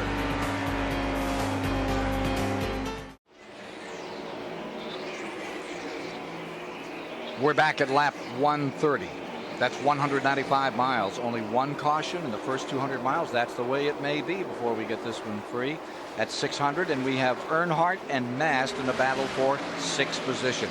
3 car on the outside and the 1, and Earnhardt's doing. One car's been digging there with him, but they've been racing all day. You know, they still at it. There's that 29 car right in there with them. Grissom 8. Yeah, Grissom ain't let them get nowhere.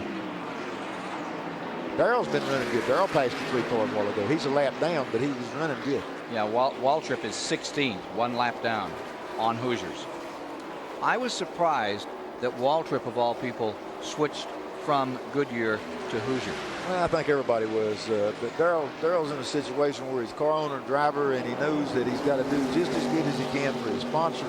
So he said, okay, I'll play the middle of the road, whichever one I think's the best. And, you know, a lot of times that's probably better from race to race, but, you know, all year long deal, we felt like the Goodyear is going to be the best, and that's the way we're going to go.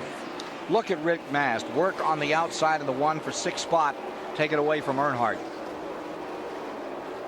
I got to say, those Hoosiers are hanging up on the outside and really working. Well, they're working anywhere because, you know, that make any difference for it. We got a man leading the race that's running in the middle of the track, one running second that's running down below him. So, and both of them making the same kind of time. 133 laps now complete in the Coca-Cola 600. Next time by, they'll be at 201 miles. Accident-free except for one little skirmish up here when Andretti's car, John Andretti, skidded up into the 4th turn. Had the air taken off the back of his car by car number 2, Rusty Wallace. He brushed the wall, bent it up a little, but he's right back out here racing. 43, still competing through 200 miles. We're about to see 1 car on pit road. 3 cars. That's Earnhardt. 8th place car eases down into the pits. This at lap 134. That's a little early, isn't it, Richard? Yeah, that's a little bit earlier than what he wanted to do. They run in some kind of trouble there, but you got to see. Remember, there was a couple, 3 cars started passing him, so maybe his car quit working. He decides to go ahead and stop and make that adjustment right now. And that's just what's going on with the Richard Childress team. First time Earnhardt came to this race. He's only run 43 laps since his last pit stop. First time Earnhardt came here, when the race was all over that day, he finished 1 position in front. I think it was like 22nd in front of a guy named Richard Childress. And I've always thought Childress figured, you know, if you can't beat him, join him. I guess maybe that's what it is. What a great joining. What they do, they sit here and you watch these cars, and you know, sharp pit crews, they sit there and they say, okay, you know, we can run 32 seconds or whatever you getting around the racetrack, and all of a sudden you run 32:10 or 32:20. They say, hey, let's get in here and get them tires so we can get back out there and run 32-second laps. So that might be what they're doing right here. So Earnhardt trying to be the first man to ever win this race 3 times back to back. There's a little problem here. Let's see how he'll deal with it in the Coca-Cola 600. In the Coca-Cola 600, you're watching Jeff Bodine in first, Joe Nemechek in second. Pit stops have begun. We just saw Wally Dallenbach roll the number 43 down pit road, and Billy Stanbridge was in. I think we can get a report from Dick Berggren as to that pit stop by Dale Earnhardt. Ken Squire, the problem was a tire problem. The right front blister. That is the second Goodyear blister we have seen. One of the right rear for Cope, now one of the right front for Earnhardt. Kenny Wallace has an update for us. He's down there on top of the holler somewhere. Hi guys, we're down here on top of Ken Musgrave's holler. You know, what's happening right now is I'm checking out turns 3 and 4 and I can't see 1 and 2. But behind you guys, the sun's starting to go down. I'm concerned about that blister because as Richard Petty knows as a race car driver, the sun's starting to go down. They're going to go faster. They're going to enter turn 1 quicker. So, you know, we're just going to have to really keep an eye on that. Another thing I want to say, that this is unbelievable. This race is going absolutely flawless. I've watched these guys go into turn 3, 2 and 3 wide. For there not to be an accident this deep into the race, it's pretty unbelievable. Back to you guys. Thanks, Kenny. All right, from the top of Musgrave's trucks where he's getting that observation. Now, what about this? As the sun goes down, I know it's been a while, but you've run 32 races. You've run day and night. What's the circumstance going to be here? The deal is right. What happened is that the sun goes down, the track gets quicker, and the cars get tighter, and if they're using up those right tires right now, there could be some problems later on. Randy LaJoy on the Marathon Connecticut is just getting. It's been so flawless for everybody. I just can't imagine. I can't think when you've gone with the entire field this deep into a race. Well, you know, when they first started, I said, man, this is going to be something else. They're running side to side, everybody was racing. And sideways. And the deal is that the tires are working, the cars are working, and if they make a little bit of jumping around, then the other man should be giving room so far. Nobody's really crowded anybody. As long as they don't crowd anybody, then they can be okay. Later on in the race, when they get to really racing, they might start crowding each other. Bodine and Nemechek stay up in front. Right now, Mark Martin is on pit road. That's the 7th place machine. See, some of these cars have stopped early. Like you said, they probably started feeling they was having tire problems. Now the Hoosiers will probably run that much further now. And if you're not careful, if they run the whole race under green, then somebody's going to have to make extra pit stops over some of the other people. So that's going to be interesting too. Isn't it incredible? You think about it. Change those tires faster than they can put that fuel in. Yeah, that really gets something. You're trying to put 22-gallon gas in the car and just put tires, and they can change the tires faster than gas. 22.5 is the time on that pit stop, and I see a car going back to the garage area. I think our first retiree has just happened, and that is number 47. As you see, Sterling Marlin sliding in. Billy Stanbridge has gone back to the garage. We may have our first retiree from the event. It's idling back 6-8 miles an hour. 4 tire change taking place here on the Kodak car number 4.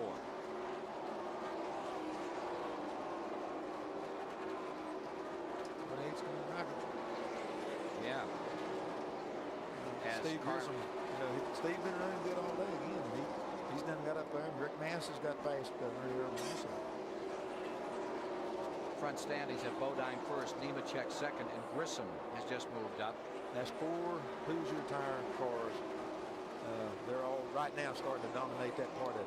Bobby Hamilton has just pitted in car number 40. See the 90 Mike Wallace has come in the Heilig Myers car.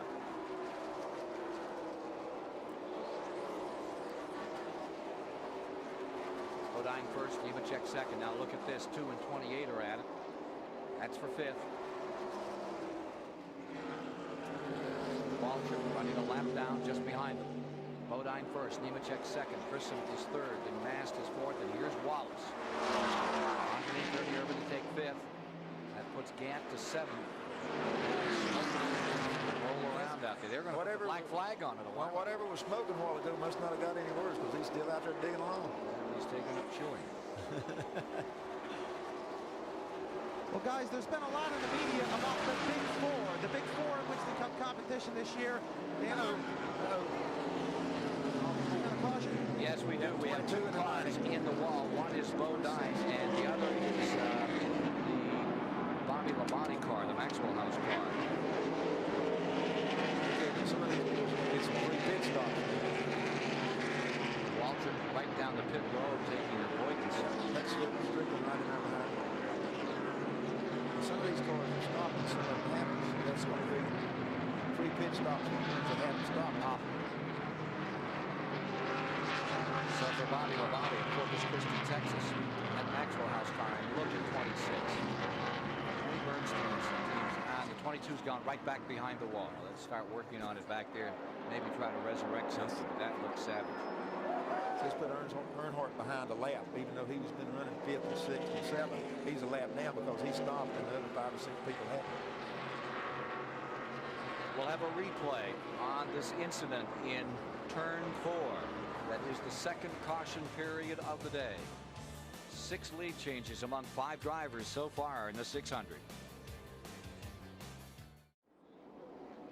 Caution is out at lap 152. Gant was on pit road. Earnhardt will have lost a lap here to put him back in 17th position. And let's take a look again at what happened to Brett Bodine. Here they come around here, and the 22 is getting ready to make a pit stop, and the 26 hits him and doesn't see him, knocks him on in the pit. But that's what happened. The 22 was stopping, and the 26 just run up on him so quick it ran in the back of him. just not paying attention to really what was going on. Now, if you want to see it from trackside, take a look at this. I don't want to see it from trackside, but anyhow, but you showed it better right there. You can see that Bobby had slowed down, and they just wind up running right in the back of him. Well, that's the end of the day for the Quaker State car. The 22 car don't look at the heat, so they'll probably beat it back out and get him. Yeah, they drove it. They drove that one in, but on the hook is the 26. And the field now on pit road. So Earnhardt, led early stop, now finds himself jammed up a lap down. He's got some running to make it 3 in a row here. Him and Darrell both been running real good in speeds. Darrell done got his lap down because of the pit stops and stuff they had before. So now you got 2 real good running cars. It's a lap down that shouldn't be, but circumstances has done caught up with it. Kenny Wallace down there has been getting the story on this incident. Kenny, what's up? Okay, I just talked to Bobby Labonte. You know, it's one of these speedway pit stops, like Richard said. You know, you're trying to get around the bottom of the racetrack. That's the groove. That's where you want to run. Bobby holds his hands up, says he's coming down pit road. 26 car doesn't see him. This is what happens right here. It's a bad story. Bobby Labonte had a good run going. Sun have anything to do with that?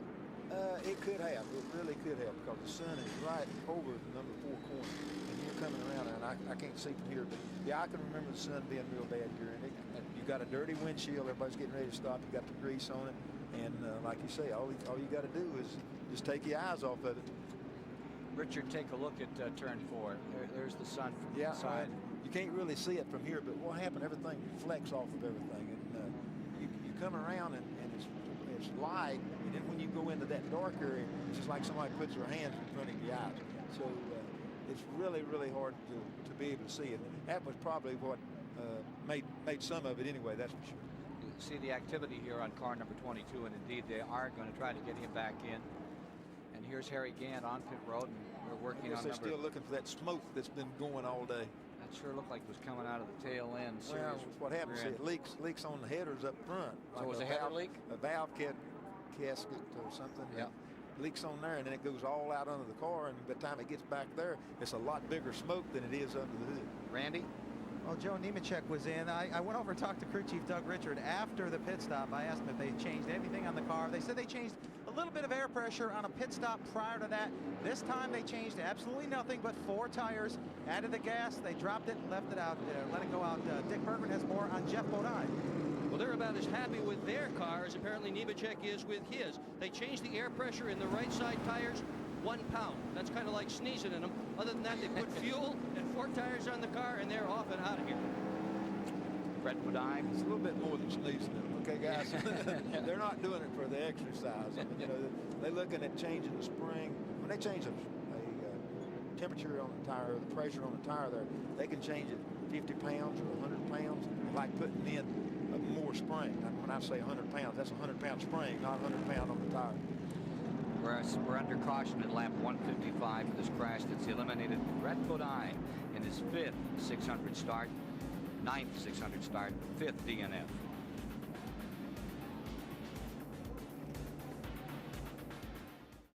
Magnificent day in Charlotte, North Carolina. Beautiful crowd, every seat taken. And there you see from the Revestis aerial platform this 1.5-mile facility where they're running the 35th annual Coca-Cola 600. Where we're 156 laps into it and getting set to go racing once again. 234 miles complete. And as they line up, it'll be Bodine first, Nemechek 2nd, Irvin 3rd, Wallace 4th, Rick Mast 5th, Dale Jarrett 6th, Gordon next, then Steve Grissom 8th, Ricky Rudd, Greg Sachs 10th, Morgan Shepherd 11th, and Harry Gant in 12th, all in the lead lap. Martin goes a lap down, 13th, Earnhardt 14th, Walker 15th, then Burton runners 16th, 17th, Gordon, Jeff, respectively, as we take the lead once again. And Bodine out in front, and we scoot into turn number 1. There's the bumper cam on Bodine's car, giving the shot back to Joe Nemechek, trying to close in on it. Hoosiers running 1st and 2nd, and Goodyear tires for cars in 3rd and 4th. There's a story there. Let's go to Randy Pepper and tell us more about that. Well, just prior to the pit stop, as much as you hate it to be a tire race, it sure does appear to be that. Jeff Bodine, Joe Nemechek, Steve Grissom, and Harry Gant were all on Hoosiers. The only car that was able to stay up there, Rusty Wallace. Mark Martin also made a bid on Goodyear. gear tires, but those were the big four, the best that have been run so far this year on the Winston Cup circuit. And also you have to throw in Greg Sachs, who's also on Hoosier. The bottom line is it's been a Hoosier race. We got a wild race up here front of this side. Check just shot it down in there. What do you think of that?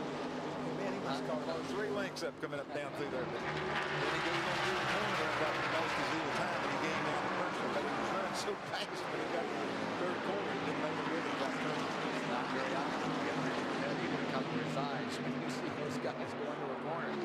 But you did just then. Nemechek in second. Wild man out there for the moment. Rusty Wallace in the 2-car. Lies forward from Bodine's bumper cam. Looking back at Joe Nemechek in second place. How fast do you think he is? Here they come.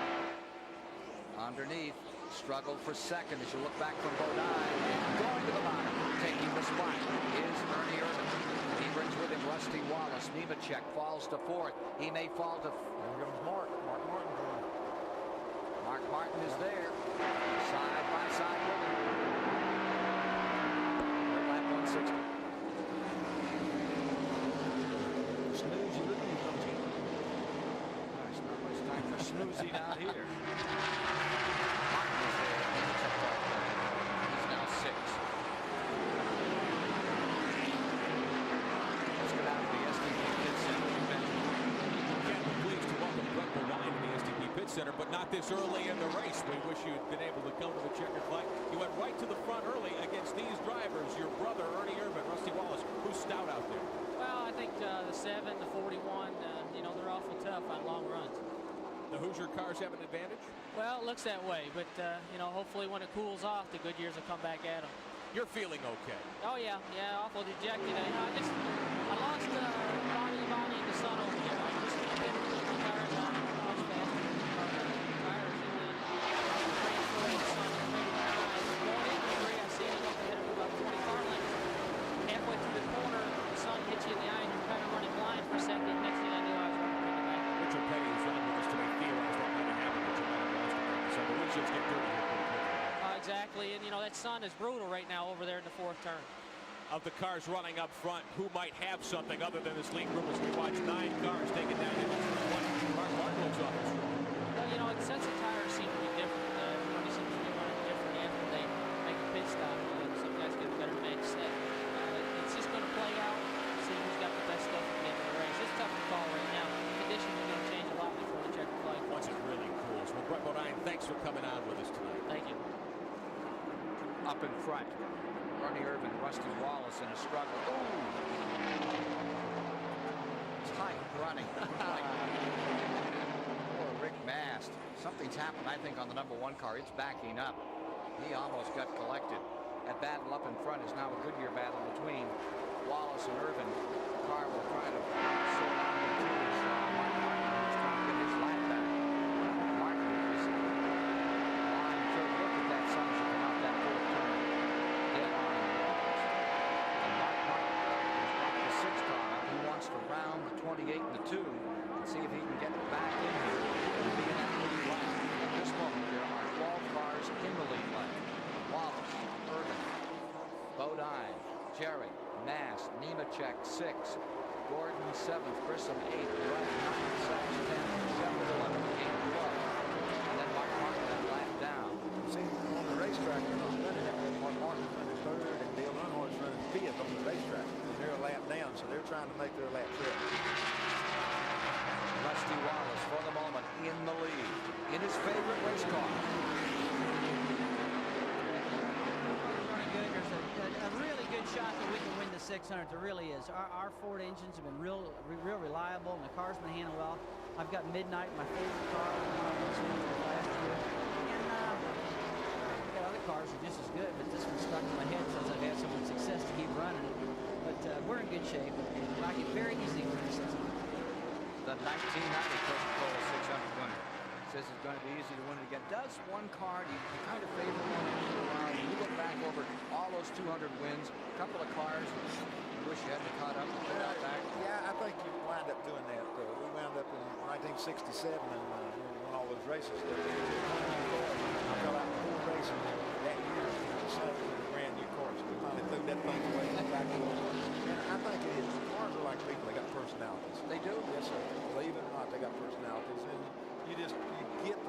something, or liking a car, the way it feels, or the way it reacts. Everything you do, some cars are just better. I've got an antique car. My wife says that it's the ugliest thing. Anytime she gets near it, decides not to run. Take a look at Ricky Rudd going under Rick Mast here. And let's go back and replay for a second, Richard, and look at what happened to Mast here. Got us all taking a deep breath. Yeah, he got up a little bit on the outside there before I got away from him. You see, just all but touched the wall. And then the car behind him runs into him. And all this stuff kind of takes your breath. It takes you a little while then to get it all gathered back up. Man, he did. I didn't even know he went out in there like that. A little agricultural And that's what happened there. to Nemechek. That's the reason Nemechek's more back in the group. Got some parts and pieces out there. We did have some parts and pieces out there. Caution is out. They caught up with that. They want the yellow out. Last thing you need to do is have somebody penetrate a tire or something like that. So Wallace, Irvin come across the line.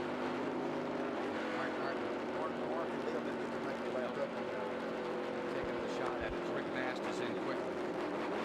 So while they're dusting off the speedway here at Charlotte, we'll pause for a commercial break and be back with more. We're now 170 laps complete in the Coca-Cola 600. Kellogg's presents a NASCAR profile featuring Harry Gant. As Winston Cup stock car racing fans, we're spending the 1994 season saying goodbye to one of this sport's all-time great drivers. Harry Gant is riding off into the sunset, but the memories of his spectacular career will never fade away. Harry's made quite an impact on the sport since his first start way back in 1973. Goes back in the traffic. The car just missing him. My goodness.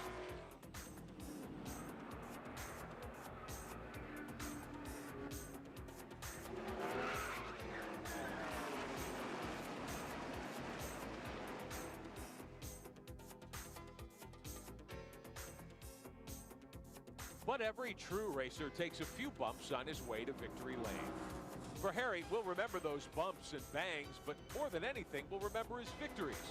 And we'll remember that incredible month of September 1991, when Harry Gant captured the imagination of racing fans everywhere, winning 6 consecutive NASCAR races, 4 Winston Cup and 2 Busch Grand National events at the age of 51.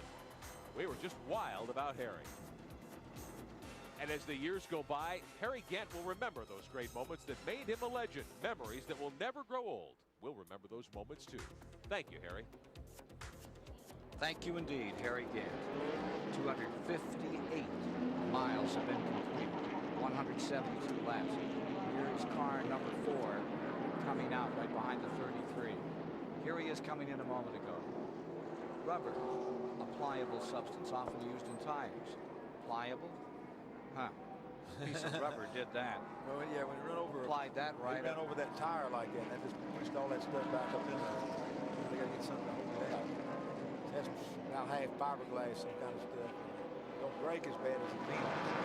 On pit road, the pit stops had Wallace in at 16.6, Irvin at 18.3, Bodine at 19.7.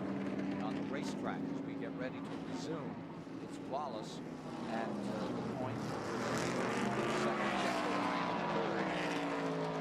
Fourth place man will be Jeff Gordon, and running 5th on the field, Dale Jarrett, with Morgan Shepherd 6th, Ricky Rudd 7th. We're going to have 12 cars back in the lead lap. Randy? Well, Rick Mast is back in the pits.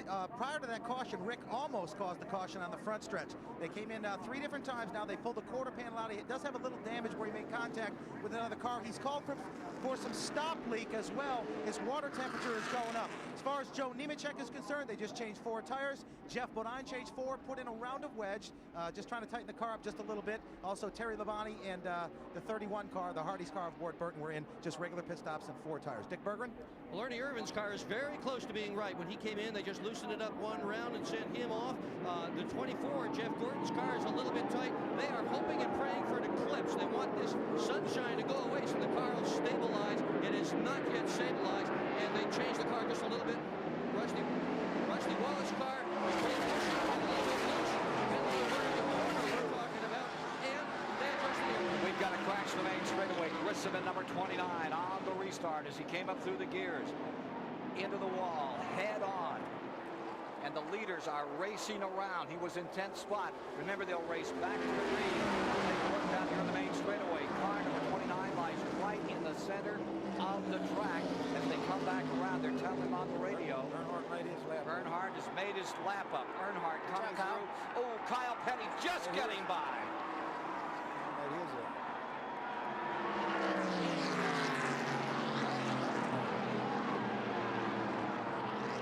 Pressure go up at all, Richard. That looked to me like Kyle might very well find the back end of that 20. No, he'd seen. I knew he'd seen the car, so I wasn't worried about that. The deal is, take that close a chance. That was pretty much a chance right there.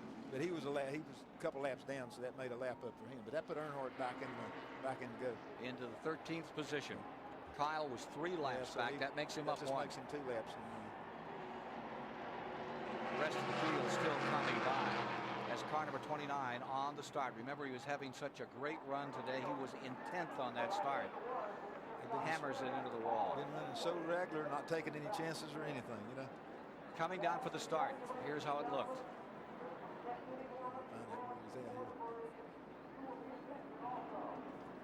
In 10th. That.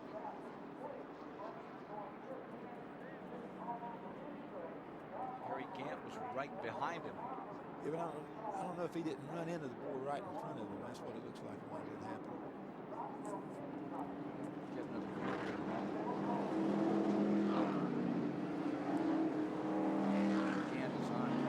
Here they are racing back to the line. They have to come all the way around. I'll tell you what worried me was not so much Kyle, was that there was a car on the outside of him. Both of them seen what was going on. They allowed for it. I didn't understand the 2-car not racing back to try to beat the 3-car. That kind of surprised me. You think that's somebody on the radio? Well, yeah, but what happened, they knew it was clear. All they had to do was say run high and be okay. But they came around side by side in the 4th corner. 2-car went off and let the 3 go. Now you see Earnhardt, who's now back in that lead lap. He's made it up just like he did a year ago. Remember, he was a lap down. He made it up and came back to win. Let's see if he can pull that off again today.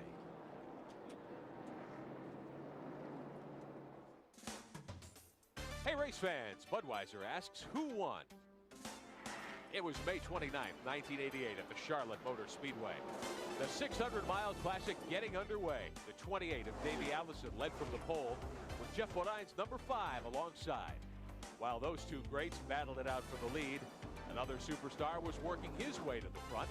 The familiar black number 3 with Dale Earnhardt on board moved up from the 7th starting spot and into contention for the victory.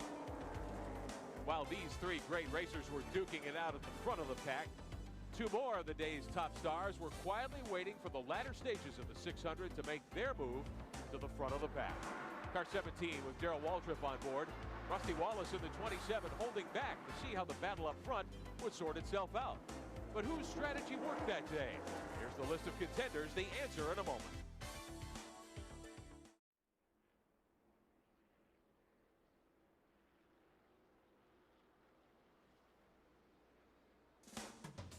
If you thought Darrell Waltrip was the winner, you're right. Here's how DW's strategy played out. The 3-car of Dale Earnhardt and the 5 of Jeff Bodine were involved in a very controversial spill near the front of the pack. After the dust settled and the fenders were collected off the racetrack, both Bodine and Earnhardt were out of contention. Bodine because of the damage to his number 5 and Earnhardt because of a 5-lap penalty that was imposed for that incident. But the surprise of the day was Bartow, Florida's Rick Wilson up in car number 4. Wilson led 106 laps before trouble struck. He crashed hard. That sent him to the sidelines and opened the door for Darrell Waltrip in the 17 and Rusty Wallace in the 27 to battle it out for the win. But in the end, Rusty couldn't get by. Darrell picked up his 4th victory in the Memorial Day Classic. Who Won is brought to you by Budweiser, the king of beers. With that clean, crisp, cold taste, nothing beats a Bud. Back to you with just a lap complete under green, 180 laps complete, 3 wide back here as they sandwich and fight their way into the 600. 270 miles are complete. Second, Bodine is third, Jeff Gordon in fourth, Dale Garrett fifth, Morgan Shepherd in 6th. Going a little further back in the back straightaway, here's Ricky Price, 7th, Nika Check in 8th, trying to move up.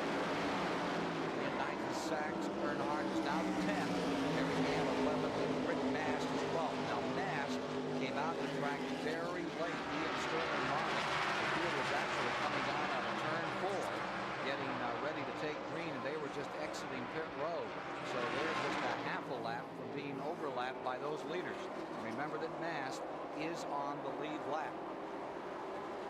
He's in 12th position. Yeah, they've been making a lot of pit stops.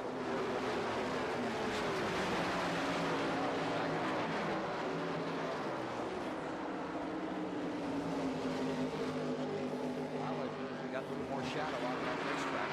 Up vision situation. How about the tires? I don't know. We didn't have any trouble with the tires at that time. What happened now? It cools off and the sun gets off of it, and you're going to see a little bit different race. You're going to see some of these cars that didn't run too good change, and some that, you know, as far as who's running and who's not. But people are saying they're really not good with new tires and how they're going to fade at night. Dale Jarrett there in fifth position now with Joe Gibbs' car, number 18. And a couple of cars pitting. There's Labonte coming in, and also Derek Polk is pitting another time. You see the 18 car with Morgan Shepherd right after him in the 21. Well, the 18 car's been running good. They've got a deal on this is good right now. And nobody said anything. Uh-oh. There's Earnhardt again, right? But nobody said anything about him, but he's just been steady, just knocking along, right, looking at him all the time. Again, Jarrett looking as good as he has in some time out here, fighting with Morgan Shepherd. 16 months since Dale visited Victory Lane. And he's about forgotten what we got one like. in the wall. Oh, we got one in trouble in 3, spinning, crashing all the way around. Waltrip just getting by. 40 car. And that is the Bobby Hamilton car out of the Sabetta stable. Lost up in turn 2. And Waltrip coming for sure, looked like he was going to collect him. Somehow just barely missed the spinning car number 40 of Nashville, Tennessee's Bobby Hamilton. That winds up saving Rick Mast from getting lapped. He's going to be able to catch back up and stay in the same lap with him. Wallace coming around, getting set to pit here, a little flat spot of those tires. He was in 29th position, 3 laps down when that incident took place. Boy, it looked for all the world like Waltrip was on his way out of this thing, the 5-time winner. Wallace got lucky the car went back up the track instead of kept coming down. Darrell made his move to the inside and just made the right move, and everything worked out good. So many times that inside move gets you in trouble. We was lucky. That's another 1-car wreck. We have 1-car wreck here and then 1-car wreck there. There was 2 in one of them up there. Had 3 1-car wrecks in one double-car wreck. So that's pretty good. An observation from Kenny Wallace. Steve, you were really running good, man. Started 28th, moved up to 5th. We've been talking about you all day. What happened? Well, it's just kind of one of those deals there on the restart. Everybody's trying to get going, and I don't know, somebody must have missed a shift or something. Just checked up there a little bit. You know, just one of those deals. There wasn't enough room for everybody to be at. Yeah, this is a shame. You know, a new team. You guys will start out first this year, trying to get some good points. Gary Beck put a good team underneath you, running great today. So, you know, I guess you go on a podium. Yeah, that's true. I tell you, Gary Beck was super people. This whole team, my hat's off to them. The car drove super. It was just having fun, kind of logging laps there and trying to get toward the end. Okay, back to you guys. Take a look at this, Richard. Elmo Langley in a tremendous battle with Rusty Wallace out there. I seen going down here in the first corner. They've got an Elmo Langley fan club. Have they? Yeah, they got a few people out there. Car driver? Oh, yeah, he's got his banners and the whole thing, man. Oh, poor Elmo. The other day, Irvin and Earnhardt, and I think Wallace, they were all out there when he was on the track. Well, you got to figure. They used up the paint on 2 sides of the bumper. They get to arguing with him and stuff, and they tell him, "Said, look, man, I've led more laps than y'all have." That's what, you know, Let's take a look at the replay. All right. Turn 2, Bobby Hamilton loose. Yeah, he was up there all by himself. I don't know what happened up to that time. He really got lucky because he hadn't hit anything. He's doing all the sliding. There was Darrell when the car stayed up. But he get lucky. Nobody hit him. He didn't even hit the fence. He just got up in the loose stuff and was able to just come around with 4 flat tires. 4 wore out ones anyway. Definitely worn out. Probably wore out W. Hard when he came around the side of that guy. Yeah, he might have 4 flat ones too where he locked her down. Need to check in. A bunch of people like this. 9th place car. What a job. And some miscommunication, guys. He was on the lead lap. He had the opportunity to come in the lap before and did not. Just kind of missed it. So miscommunication. They're in now for 4 tires. Originally, Jeff Bodine was going to come in and take out Gasly. He elected to stay out. And now Joe Nemechek goes back out. Absolutely will kill his track position. Track position counts so much on this mile and a half, Richard. Well, it really does, especially after caution. Because everybody caution's got 4 new tires, and everybody races for a few laps, so you can get behind right quick if you're not up in line. We're about 13 laps away from the halfway distance at 200 laps. We're 300 miles into it. You get worn out in the 600-mile event. Just I always did. More than other races, more than like a Dover, Delaware, or a Pocono. No, not really. You know what I mean? I tell you, the time of day, it's a lot better now. But when it was really, really a hot day, it really just takes everything and starts out along the drive. But you know, Dover does the same thing. But this has made it a lot nicer for a 600-mile race. You run 4.5 miles now, and it really doesn't bother you that bad. How long would it take you to recuperate after a 600-mile race? The old days, you started at noon and you raced till 5:30. You know, you're ready to go the next day. They might, you know, pull you out of the car when the race is over. Monday morning, get the shop working on the car, getting ready for the next one. Let's get a racing update on what else is going on this weekend quickly as we get set to re-go in the 600. Here's Rick Benjamin. Indeed, we are at lap 189. Mark Martin down there trying to make his lap up. There's the number 6 car. That's Martin on the bottom. Getting up underneath Ernie Irvin, going for Rusty Wallace. Pontiac stays in first. That's a Ford. I beg your pardon. You know, I can't let it back. Absolutely dead on. Martin made a slip down and a whole bunch of them went by him. Of course, Felix is something's happened. Mark Martin here, putting up his hand, falling back. Time along the loading cameras. Ooh, he got hit by Earnhardt in the 3. Earnhardt used him up. Oh! Used up 6, 7, 8, 9 car jam. Kyle got into it.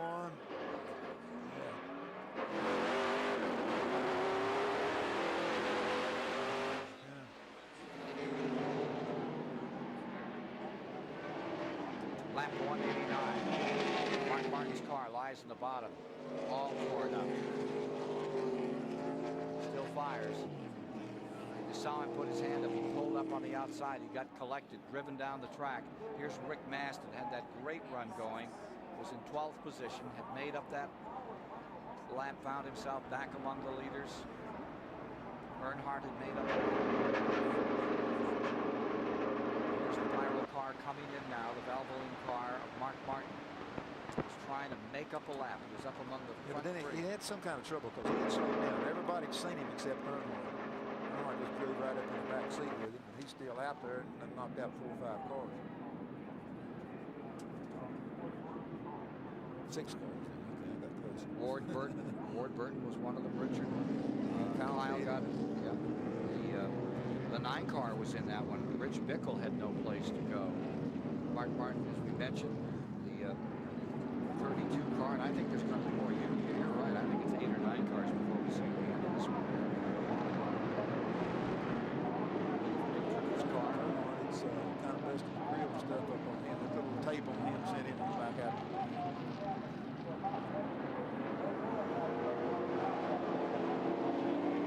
So in lap 192, caution is out. Major incident. At least 8 cars in turn 4. More on it in a moment. From the Revestas aerial platform, take a look at what happened here. Caused this major incident. Mark Martin backing up through 4 or 5 cars. Earnhardt just ran right in the back, and then there wasn't no place for him to go either. And then the 31 and running against the wall. Dick Trickle catching the front of the Mark Martin car. Kyle got caught up in it there. Yeah, just took a little piece out of the side of Greg Sachs. Greg Sachs was the luckiest one out there. Yeah. Getting right through the Another middle, angle. right. Take a look at this, and you'll see where Earnhardt had no room at all. You're on the brakes in front of him. He pulls up. Now it gets worse. Yeah, the 30 car slows down, and Earnhardt moves up to hit it, miss him, and then he runs into the 6 car, which was running slower. Yeah. Look at that 77 car. They went by him on both sides, and he's still slowing down and waits for everything. And they hit him on both sides. He just did touch the 31 car. Yeah, Kyle's in there on the outside of it. From Mark Martin's in car. This is where it began. Okay. Something happened. See, he's got his hand up. Right. Yeah, he's trying to tell him what's going on. He's trying to come down. Bang. You'll feel it again in a minute. Let's see there, hit him again.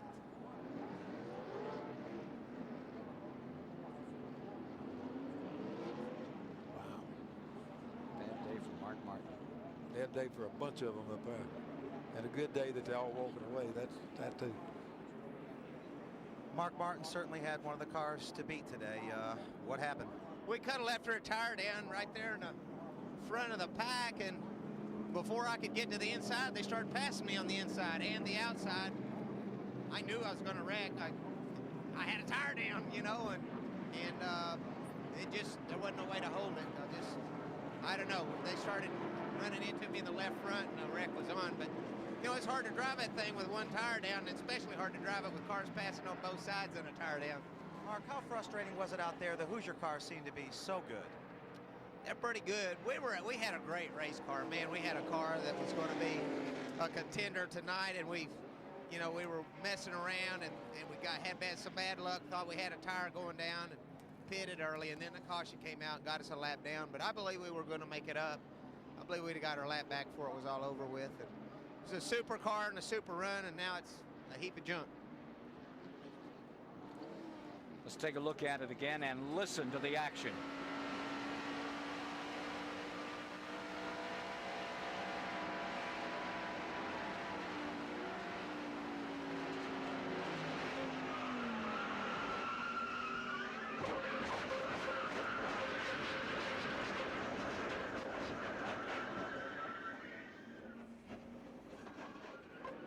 Okay, guys, this is complete pandemonium down here. We've never had this big of a crash. There must be 6 or 7 cars. The one car, Rick Mass, led early, had a great night going.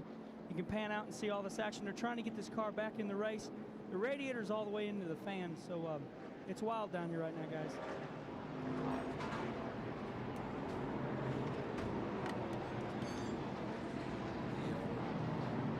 Yeah, that certainly bruised that one badly. And that car 6, that was the same car that got beaten up in the Winston Select. They rebuilt the whole thing for him, and they have it end like this.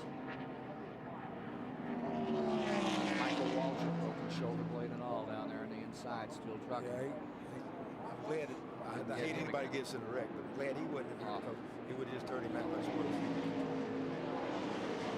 Here's the time. The 31 had no place to go. The 32 was run into the wall. Great. 41 got through. Here comes the 77 car. Here comes the 9 car and the 15 car. 77 cars still going. Dick Bergman. Well, Dale Earnhardt gets the award for working the hardest on his car. I should say his crew is. Recall that early in this race, he was complaining that the car was pushing. It was understeering. Well, they have come in on virtually every caution period, given up track position consistently to adjust this car. He's in the back of the pack, but they are getting close. Earnhardt's on the lead lap.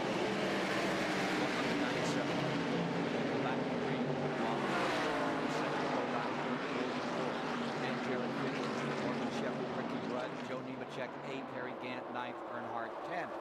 10 cars lead lap. When they combine, 2 laps from halfway.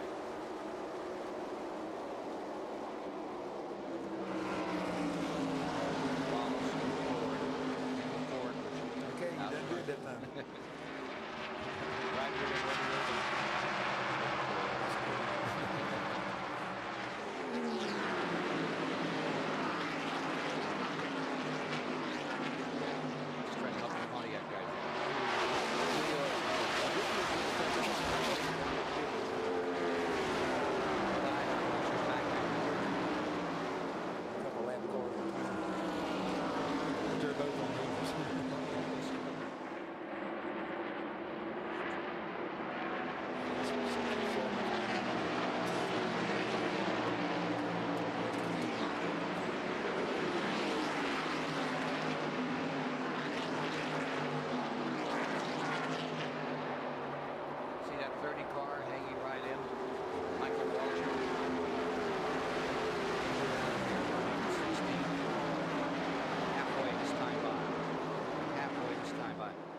after Michael Waltrip looked like a candidate to win out here yesterday, he faded. I'm sure that pain was part of what got him. He faded to third spot.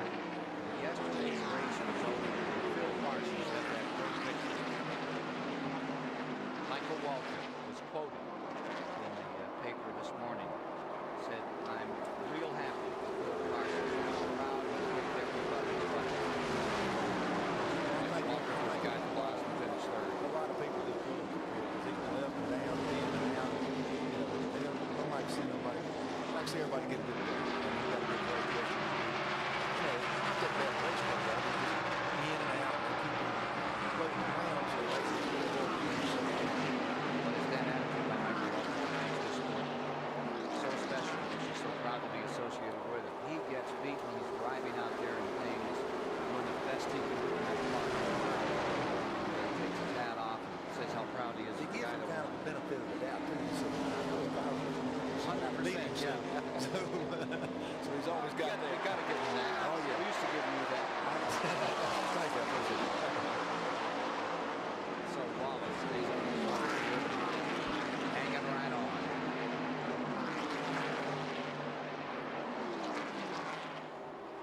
You'll see Jeff Gordon in the 24 car. He's got a mitt full of Morgan Shepherd. Morgan, we hadn't heard a whole lot from Morgan. He's just been there. Maybe it's time. They've been around half the race. Maybe it's time for Morgan to get involved. Third car in the field is the lap car. That's the number 8. It is Jeff Gordon who's running 11th spot, just one lap down.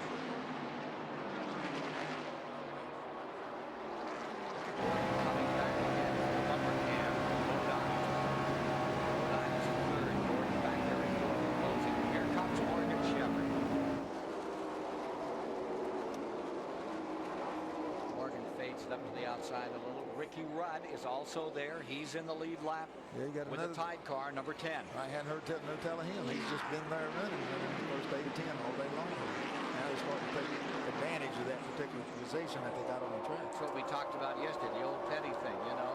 You're just in there, nobody's paying attention to halfway, and halfway you're in the lead lap. Yeah. They start paying from then on. They started checking it into the old 43 was the lead lap, and halfway they just started backing to the clock.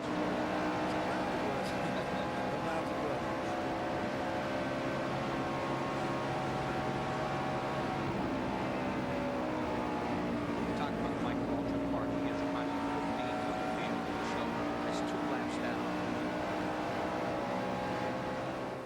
Shepherd finished second in this race in '87, while behind the wheel of Stacy Clark.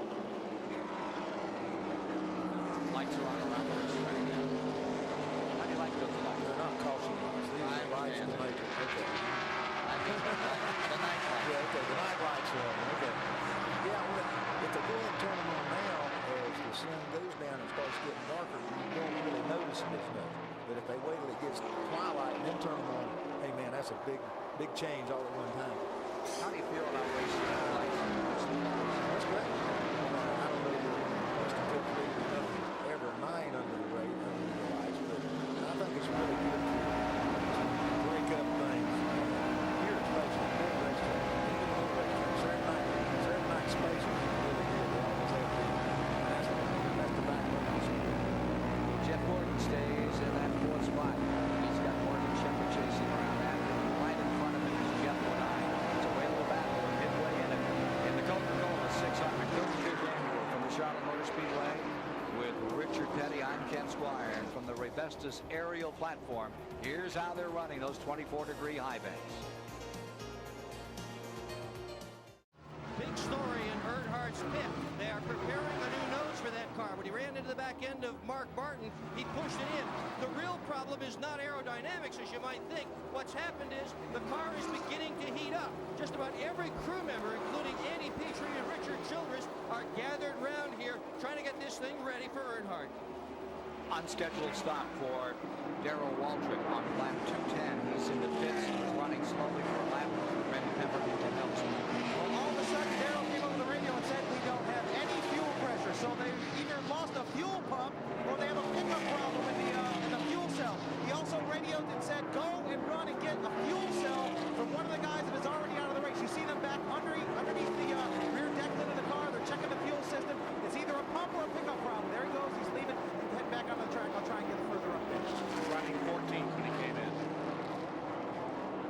Well, gentlemen, there's also a tire story developing here. We've seen a couple of cars completely lose the tread of their racing tires.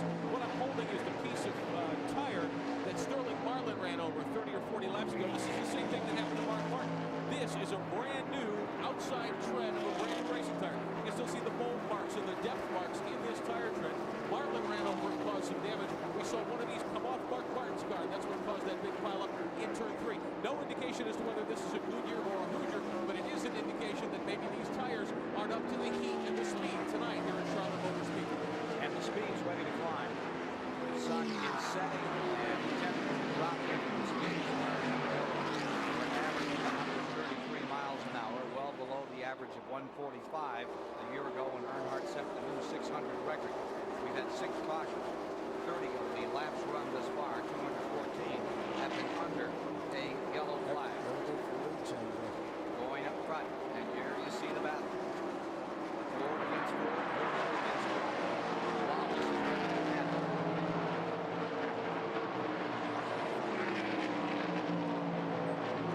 6 leaders, 8 lead changes thus far. Caution for that big crash moments ago. Incidentally, injured yesterday in that crash in Hayes Redway. Talked to him in the hospital this morning. Has a broken right leg, has a broken shoulder. That his bell rung. Hopes to be back in 3 to 4 weeks. Stay with us. Yeah, really bad wreck. One on a start. Rammed up in the wall. Drivers to take over and take Chad's car out in Grand National competition over the next 2 or 3 shows. Here's Rusty Wallace still in first place. Bernie Irvin trying to chase him down. The 1991 staying right there in first place. Incidentally, Greg Sachs is back in the race after an 11-minute repair job. Remember that was the white 77 that sort of got bounced around through ball style and again turned for that record. Challenge coming down on the inside. Coming to lap 218. Bounce and shuffle, and Ernie Irvan goes back into the lead another time. How much strategy plays into this race, Ernie?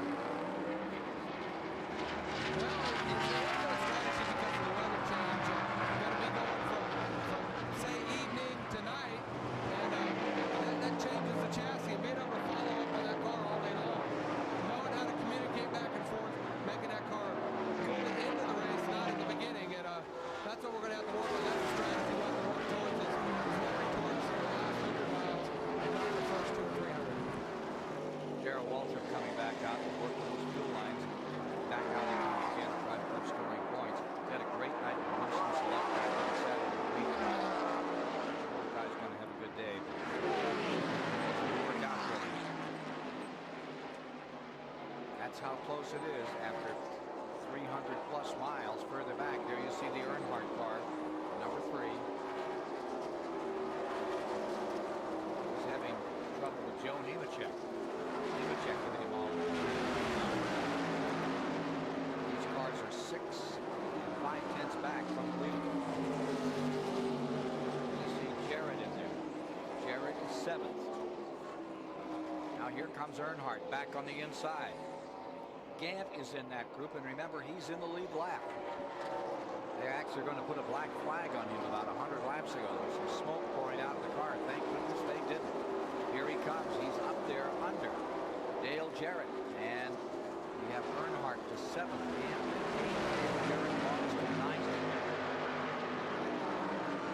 Nemechek's about to get it. Nemechek has it.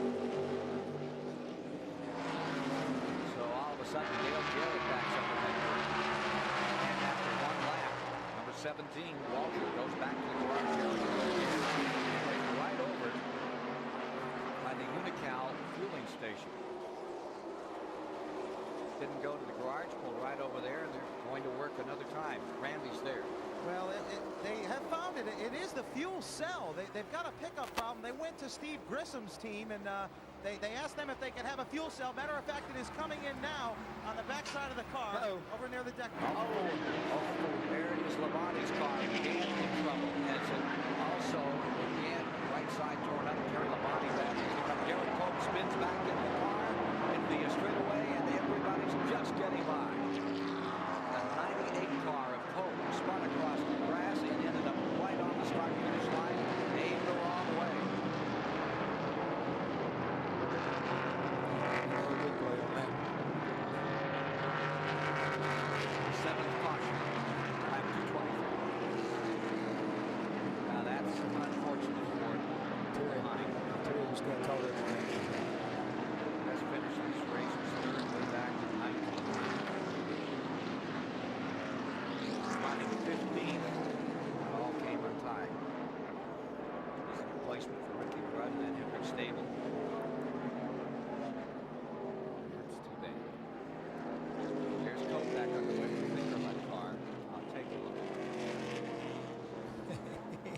helmets going there. Kellogg's cornflakes, guys. he just looked forward to it in the morning. Taking a Rice Krispies snack crackle and pop out there. They got that. Take a look at what happened. 5 gets loose. Okay. Yeah, he lost the deal. Yeah, what happened there, I don't know. Just took off. There wasn't nobody close enough. It just took off. It's real rough there. I understand that. Now that's what, 170 miles an hour. Gant made a good move. He almost missed the bullet. Almost got it all under there. Yeah, kept it right down. Come up on the also slowed the car way down too. Yeah, he just come out of there. Caught him in the right front. Okay, Derek just spun to try to miss over there.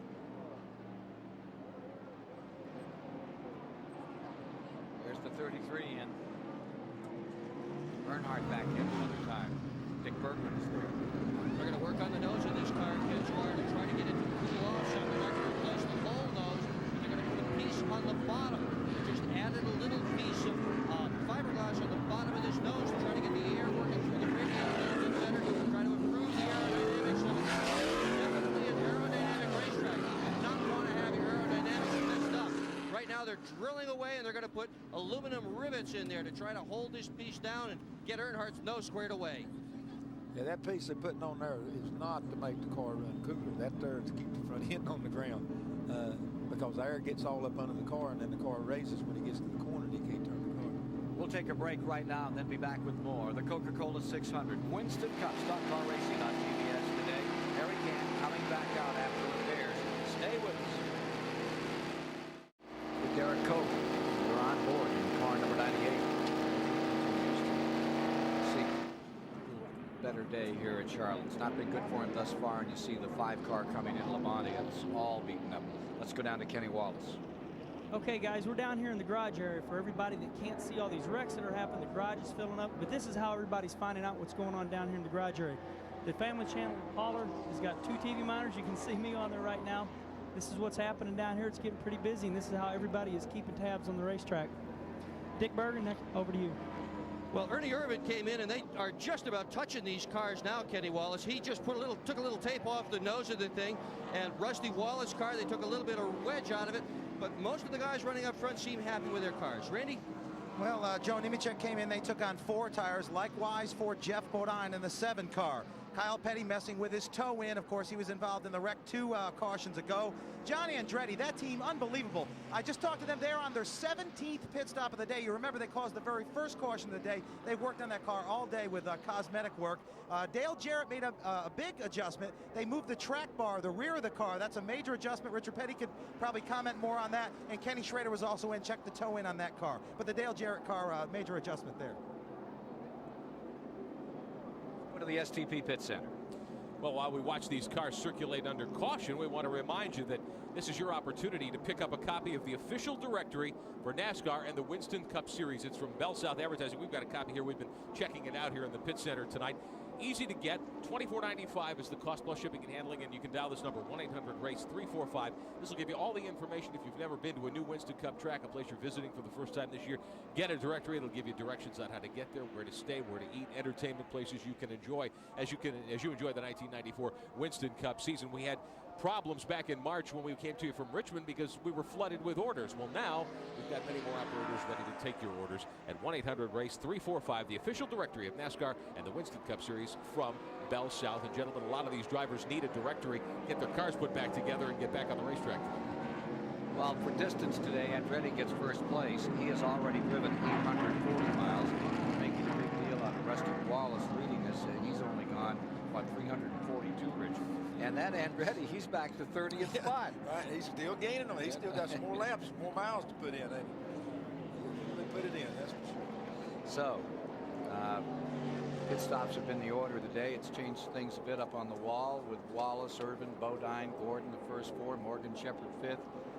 Ricky Rudd, he came in for a moment. That put Nemechek to 6th, moved Dale Jarrett to 7th. Harry Gant back to 8th. Gant is staying out there after that incident. Earnhardt 9th, and then Rudd. And let's go to Dick Berger.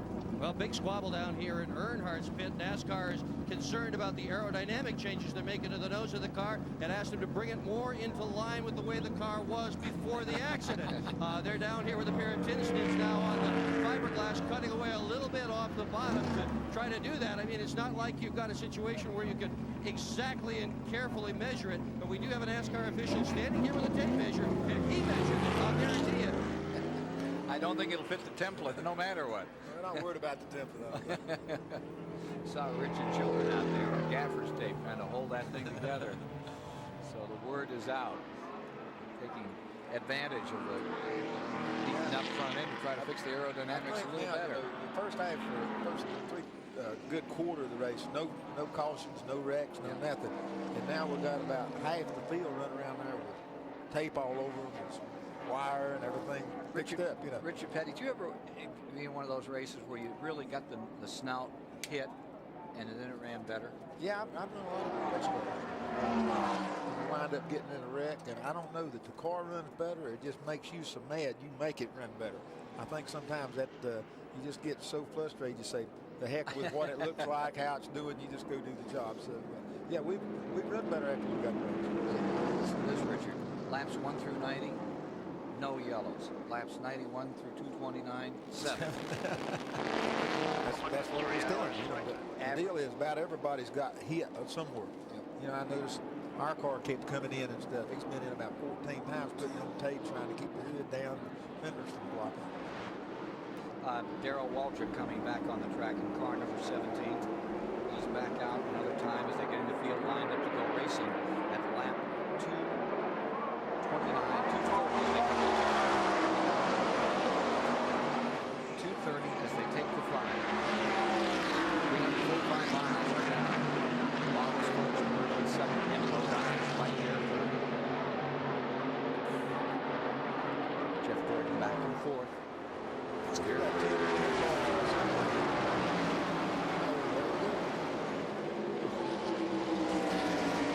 to overlap. Waldrop coming off that corner. He ducks down to the inside to give him plenty of room. And he comes out with it. Waldrop's back on pit road after another single lap. It's the second time that he's done this. Not looking like he gets left. Like when you look at Titus, the 28 had the 2 out flank. The Titus didn't really do. The 2 car had the 28 out flank, and there he's back up there. And there's the 7 car sitting there watching. Ford's first, second, third.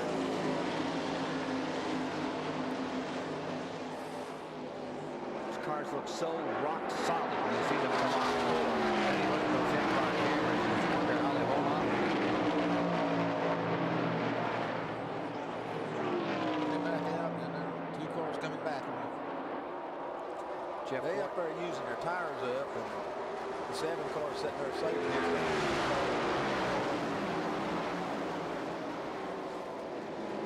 Wallace fades back a bit for a moment, now makes another run off 4. And Jeff Gordon definitely closing that Chevy in from 4th position. Still side by side for first.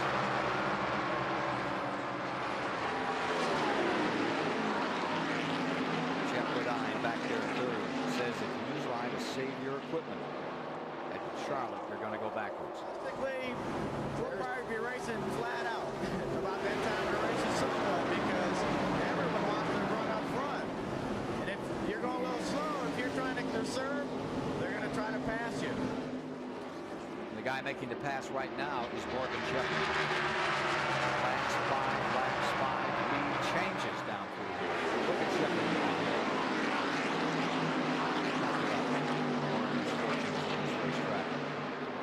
Not particularly a great story for him, but he certainly would like to rewrite it for today. And the Wood Brothers.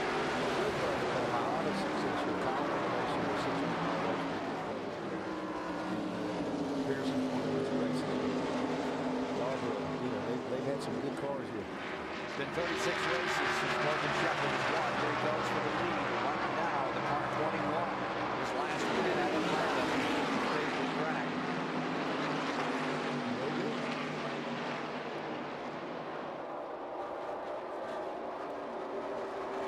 So you got Nemechek, and he's right back up there with him again. Here comes Earnhardt. Shepard comes up. That places him third. Still Wallace and Bodine to deal with, Richard. Still Wallace first. And Morgan Shepard right there. 600 wins for the Wood brothers over the years. Love to make it 5 on the efforts of Morgan Shepard today.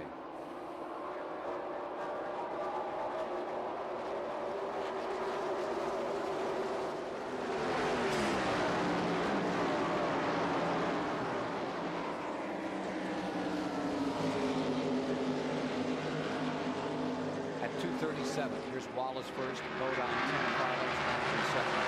About to Morgan Shepard. And a tight battle between Earnhardt and to Kenny Wallace. Oh, it keeps running like that. They're going to come in and check him again. To Kenny Wallace. Okay, guys, I got Jeff Andretti here who made history. John had a tough day. I don't know, Rusty. It was, you know, we were just struggling along, and you know, we just didn't get to handle the car as close, you know, we liked it. And that's why we were there. We just wanted to keep lasting. Might outlast them. But unfortunately, You've done a great job of bringing that distribution down. How was your trip down here? that was great. Doing a Challenger, and those are always nice, and got to be helicoptered in, so I didn't have to be here so early. Okay, well, guys, he got me back. I called him Jeff, and he called me Rusty. You made history, man. Congratulations. Thanks a lot. Thank you. Back up, y'all. I thought he liked it. I thought he wanted to be Rusty. Whatever, right? John Andretti is some kind of racer. Again, he's one of those racers who tries everything. Before it's done, Billy Hagan, he'll get him some good finishes. Like he said, as long as they had wheels on, he might even go for both.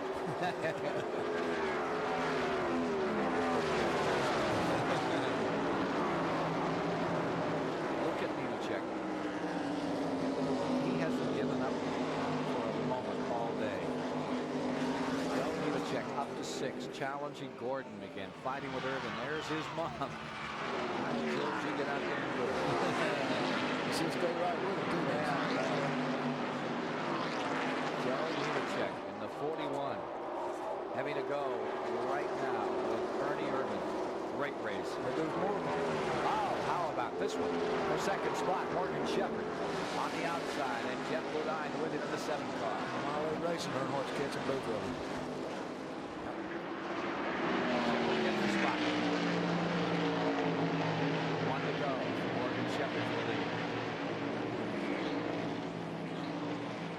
Earnhardt has made up a lap as he did a year ago. Will Dale Earnhardt become the first man to win the 600 3 times in a row? Altered it a couple of times. Here comes Earnhardt, tightening it up between 21 and 7, the leaders, and himself.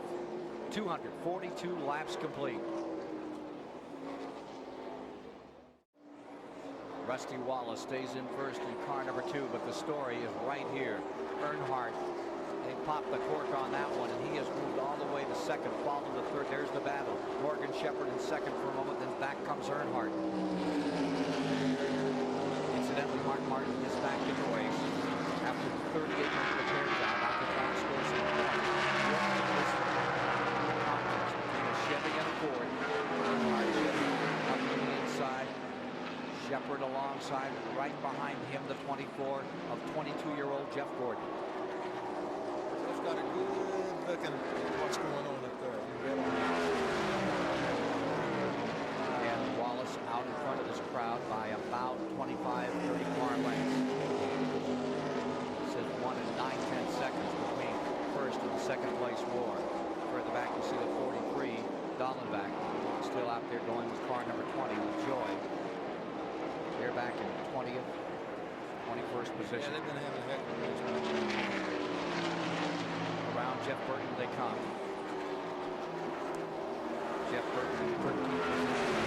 You saw lap. He's been having some kind of trouble. He's slowed way, way down.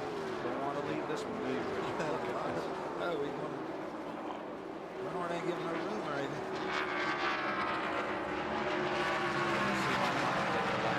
Take a look in the box upper right on the pass that was made moments ago. Jeff Bodine. Oh, excuse me. We're going to get to that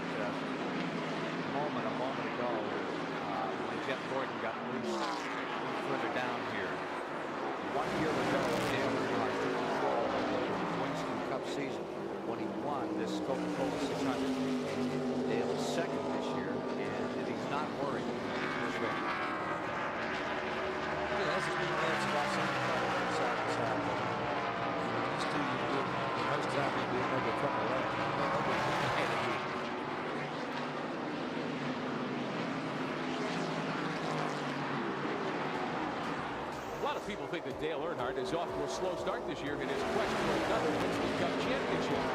Here's how he compares to last season when he won the title after 10 races. 3 wins already and 8 top 10 finishes. Dale loves to race for the title, whether he's leading the pack or chasing her. I like to lead the pack. I don't get to a lot, do some. You're running good, you're consistent, you run up there with them, and that's good. Heck, I'll take it either way. I like to race. Racing and chasing them. They chasing me, whatever.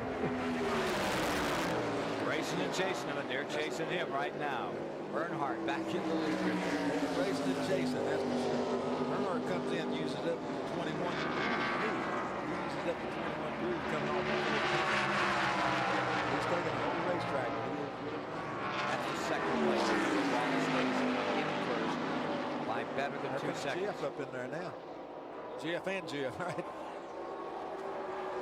Dick Berggren standing by with car owner, the team running, Richard Childers for number 3. The question is, Richard, have you got the car adjusted that well, or is this a demonstration of your driver's ability? Well, we've all been working on the car. It was heating a little bit after the wreck.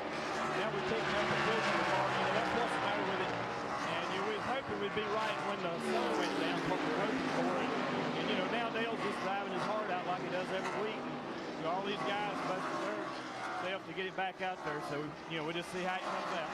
A basic complete team effort again.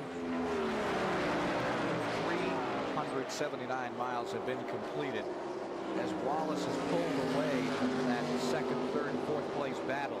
As they continue to slug it out there, it was an advantage for Wallace. It's now better than 3 seconds, 3 3/10 as they continue to duke it out back there in second spot. He just drove on into the darkness. So now Earnhardt's away. Drive off into the sunset. Okay. Under the lights. Drove off under the lights. From the sunset into the lights. Okay, that's it. They still racing. No sunset yet.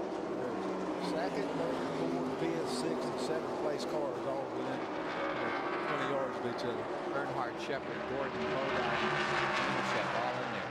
And here comes Morgan right back again. We'll take third place from him. We're going for it.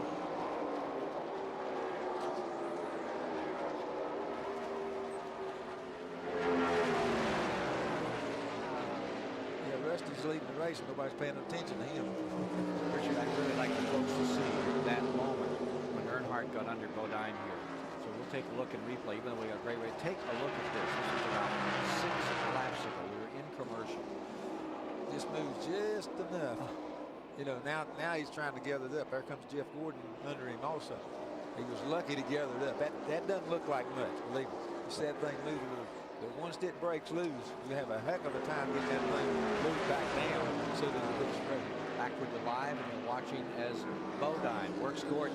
This is the 4th. And here comes Gordon right back, not willing to give it in. Gordon on the outside, Bodine. There's Nemechek watching them race. Yes, and Ernie Irvin's right there, too, with a catbird seat to view it from. Stay with us. 257 laps are now complete in the Coca-Cola 600, 385.5 miles. Joe Nemechek has just slammed the wall in turn 4 and slid all the way down the track to land right at the start-finish line. He actually crossed it by about 2 feet and lies in the trademark of the sponsor of the race.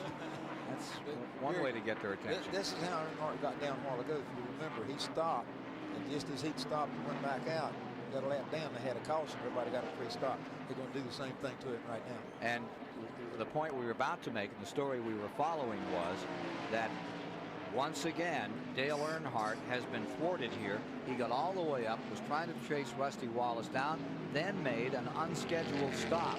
Just as he came back out, he had gone a lap down. That was when Nemechek had this problem that put him into the grass.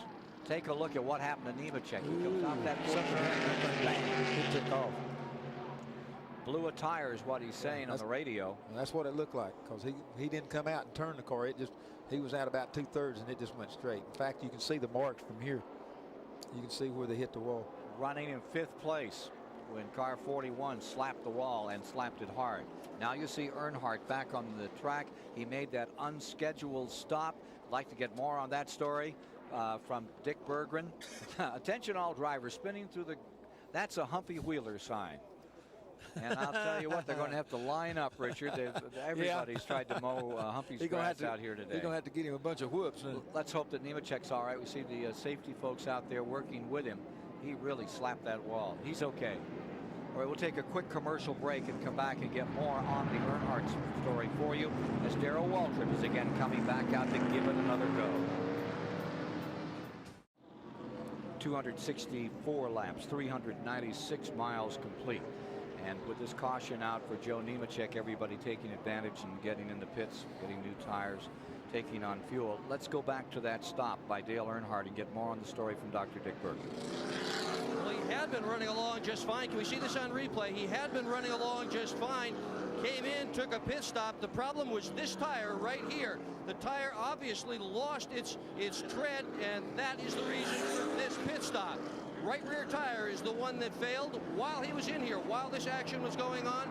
Rusty Wallace, the leader, passed him, putting Earnhardt a lap down. I think Earnhardt has made more pit stops at this point by far than any other driver out here. Now he's got a lap to make up. He hopes to win this race. That pit stop was 19 and 3/10 seconds. But remember, there is that speed limit. What was the speed limit this morning, Richard? 55 miles. 55 miles an hour on pit road. And he went down a lap again. He's made it up once. Can he do it a second time today? And look at the front of that. That looks like a St. Nick's Arena fighter in the old days. 10-rounder. Good shape. Wallace first. Jeff Gordon now second. Ernie Irvin third. Morgan Shepherd fourth. Dale Jarrett is fifth. And Jeff Bodine is in sixth. Let's go to the STP pit 7. Ken, we're joined by Ward Burton, driver of car number 31, the Hardee's Fried Chicken car. Ward, you were involved in that mix-up with Mark Martin when apparently a tire of his came apart earlier. What's going on out there at this point? Well, it's kind of hard for me to tell from sitting in the cockpit, but it looks like they're having some problem with the tire.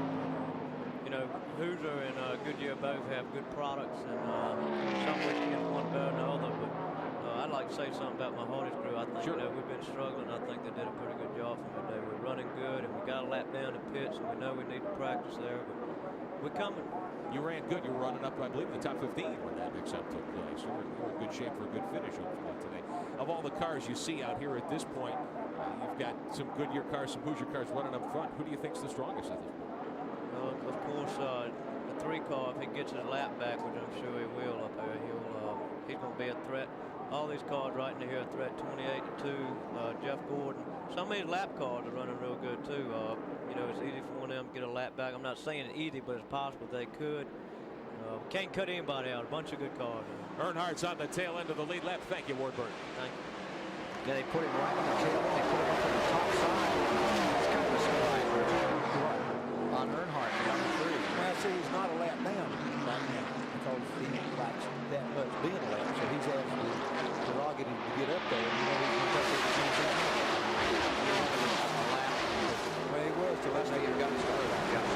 He's the tail end of the lead lap right now. So he dodged another bullet. All right, so far he has. They have a quick caution or something. Look at Irvin right up the middle as he splits them and moves beneath the Jeff Gordon car. Irvin line. He's ready to challenge Rusty Wallace for the lead. Earnhardt is not your leader. He's the tail end of the lead lap. The number 30 car is not in the lead lap. That is one lap down. Running in 12th position. Jeff Gordon here is, you're right, 2 laps down. 2 laps down, you were right. I wasn't going to say nothing. Well, okay. no, I saw it right there. My George, there's the other lap. Now, he won't be 1 lap down if he can get in front of the 2 cars. That's right. All right, that's what you're saying. So Rusty stays first. Here's Irvin trying to chase him again. It's Ford's first and second. Dale Jarrett right into it. The 18, but Morgan Shepherd up on the outside. Back to Jeff Gordon in a good spot.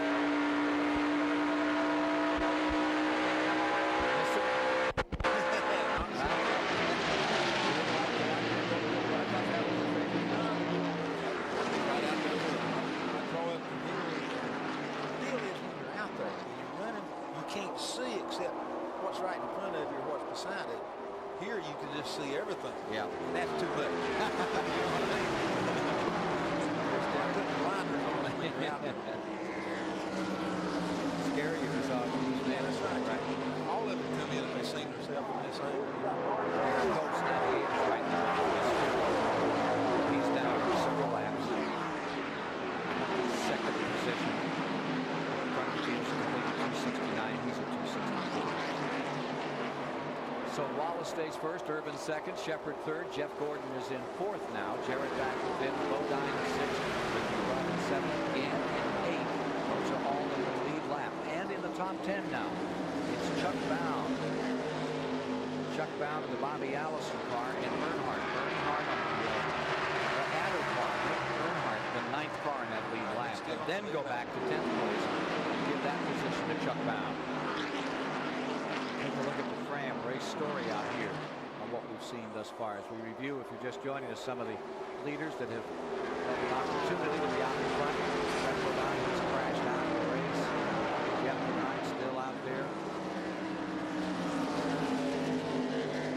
Jeff has really had a good run, and he stays in fourth at the present time. Goodyear is running 1, 2, 3, 4, 5. First two car back in 6 for the moment. 21 car, Morgan Shepard up on the outside going around Derek Cope, and with him comes Jeff Gordon. 18 car, 5th. There's the Fram race story for you, so you got an idea about who's been leading and where the caution thus far in the race. Ricky Gordon closing in on Morgan Shepard for the 3rd spot. Jeff Bodine at work back in the 6th position. Car number 7, his own 4. All that on 4th. Outside cars really had a good run today. Get the feeling, a little bit of the feeling of those lamps around the track. Watch now, those are our cameras. And get some reflections, get some different angles, different colors and things. But if we get back to Gordon here, I mean, Bodine, he's the only Hoosier car left now in the first 10. They've been eliminated to 41 and 8. And, you know, all the boys that was running good, they've had problems. And he's the only one left, really. Earnhardt's not had a problem. Just going right now. Here comes the 28 car. Oh, not for long. Oh, what happened to Wallace? He faded way up the racetrack. Looks like the air taken out that time. He did a great save. Darrell Walters went out and got back in another time. Boy, that looks scary for Rusty Wallace. That car shot up the track, 2 or 3 lanes, and gathered it back up and stays on it. Earnhardt, in the meantime, went back in the front. Now he's still in the same level. Look at this. Did he pull the air off him right about here? No, he's seen him right there. Got out of the way. That's whoa. So you have Ernie Irvin back to the lead, Wallace to second, and again Earnhardt has made up his lap. He just keeps digging.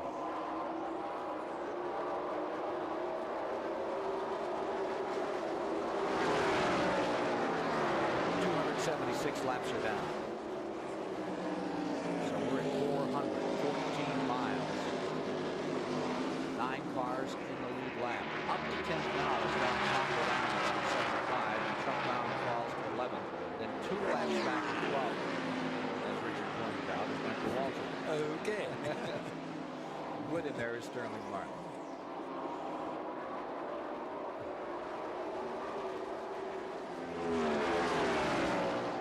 Dale Jarrett swings around. Morgan Shepard takes 4th. Shepard falls to 5th. So they don't dare go away from this one here. 2 car back again. The 28 went in there and he went high. Wallace to lead another time. That's the 16th official lead change. The only official lead changes are counted at the start-finish line. They've been swapping around a lot more than that. Some of these laps back and forth. That's an official lead change after striking. So Wallace takes command of 1991 another time. Rusty's led 103 laps today. Bodine's led 97. Ernie's had a crack at it a few times. see Rusty Wallace's crew looking on. We're at lap 79. We can look a little further back at Ricky Rudd, the time car. That is Todd Bodine, who is a lap down alongside in number 75. Ricky's running 7th right now. And there you see the Chuck Bound car, Bobby Allison car, number 12. They may get a full sponsor. That car's been running. Well, he's one lap. Yep.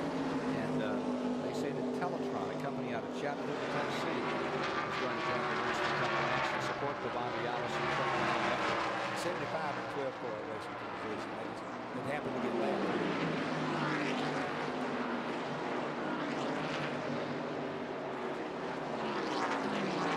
280 complete. Ricky Rudd armed at it out here. Jeff Bodine stays up in that 6th position. We'll have more of the 600 in a moment. Rusty Wallace trying desperately to put Earnhardt a lap down. He's almost caught him twice. Earnhardt trying to have no part of it. Then back in 2nd spot, it is Jeff Gordon. That's followed by Ernie Irvin and Dale Jarrett. Let's go down to the pit area. Talk about the man who started outside of the front row today. Kenny Wallace? Yeah, I got Joe Nemechek. Joe, you've been awesome for 2 weeks here. You set a new track record. The car was flying. Just being patient. What happened? I'm not real sure, but I think we ended up breaking a right front rotor. It shook real bad, and then all of a sudden it just turned and went straight in the wall. Tough break for the Meineke Chevrolet. We were finally hooked up. We got a good break. Guys at the motor shop did an excellent job on the engine. Excellent race car. This isn't where we're supposed to meet, but I'm all right. All the times are good. We'll be ready for it. Well, one thing's for sure, you've had a tough year, but if you haven't proved yourself in these last 2 weeks at Charlotte, you never will, right? That's right. You know, just everything's coming together. It takes time, but Charlotte's a place I like. You know, we had a good wish car yesterday. We broke a motor. I thought we had a chance of winning in this race, so we'll be ready for them next week. Okay, back to you guys.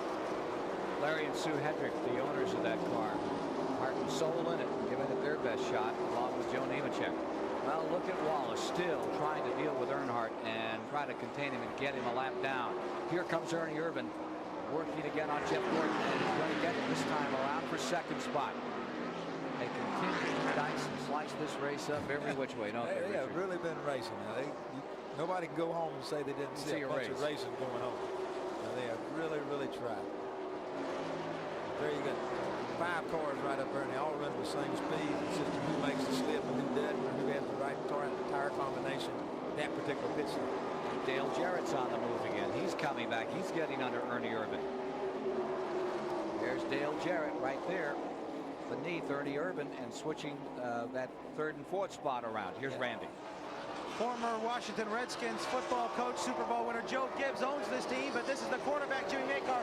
Jimmy, we saw you make an adjustment before, maybe possibly on the track car. Has that helped you here? Well, actually, it really didn't help as much as we thought it might. Just a little bit. The car's been real tight all day long. We've been trying to work it out. We made another adjustment after that, took a couple more rounds of wedge out of it, and it seems to be a little bit better, but we're still not quite like we want to be. I think we can never get it there. We need to have a shot at this thing, but I don't know if we'll get there or not. He may have to do it on his own. But we're real happy with the car's running right now. He's doing a great job. We're where we want to be, right at the front of the pack, and just have to wait and see what happens. Sorry, buddy. Jimmy Makar, brother-in-law, the man in that 18 car. They've only had 2 top 10 finishes this year. On 4th of Darlington, they had 10th at Richmond. On board with Jeff Gordon as he's watching this slugfest here.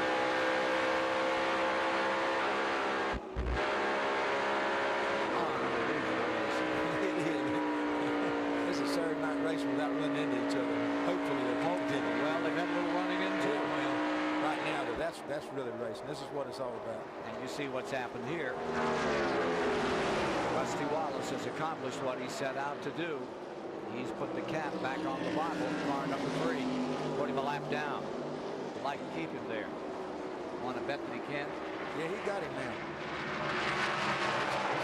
And the 3's fading again. You're dead on. Jeff Gordon getting him. Jimmy Spencer down at the bottom just in front of the McDonald's car. He's not been a factor today. Dale Jarrett, been 16 months since you visited Victory Lane, and about forgotten what it felt like, we understand. Yeah, we about forgot about that. We've used it up pretty much here. So, yes, time for another win. This would be a good place to get us started. You know, I like the racetrack. We've run well here. And 600 miles, I think it suits us because we tend to get better as the race goes on. And that's the way it's been in the past. It hasn't been this year. So we're looking to get back to that. And we need a good run. Good run they're getting. Jarrett staying right up here with the pack in third spot. Urban back and forth. Shepard is fifth. Jeff Bodine sixth. Ricky Rudd is seventh. Harry Gant lies eighth, and Harry is still in that lead lap. He's not running. He's been running there all day long, just idling along. Got close to that wreck there, and Dennis Pender and stuff all day, but he still did it. Joe Gibbs looking on. He wants to send in the defensive unit right now. Well, right now he's still kind of calm. But they still got a long way to go here. We still got over 100 laps to go, so he's not worried about it yet. 294 on the board.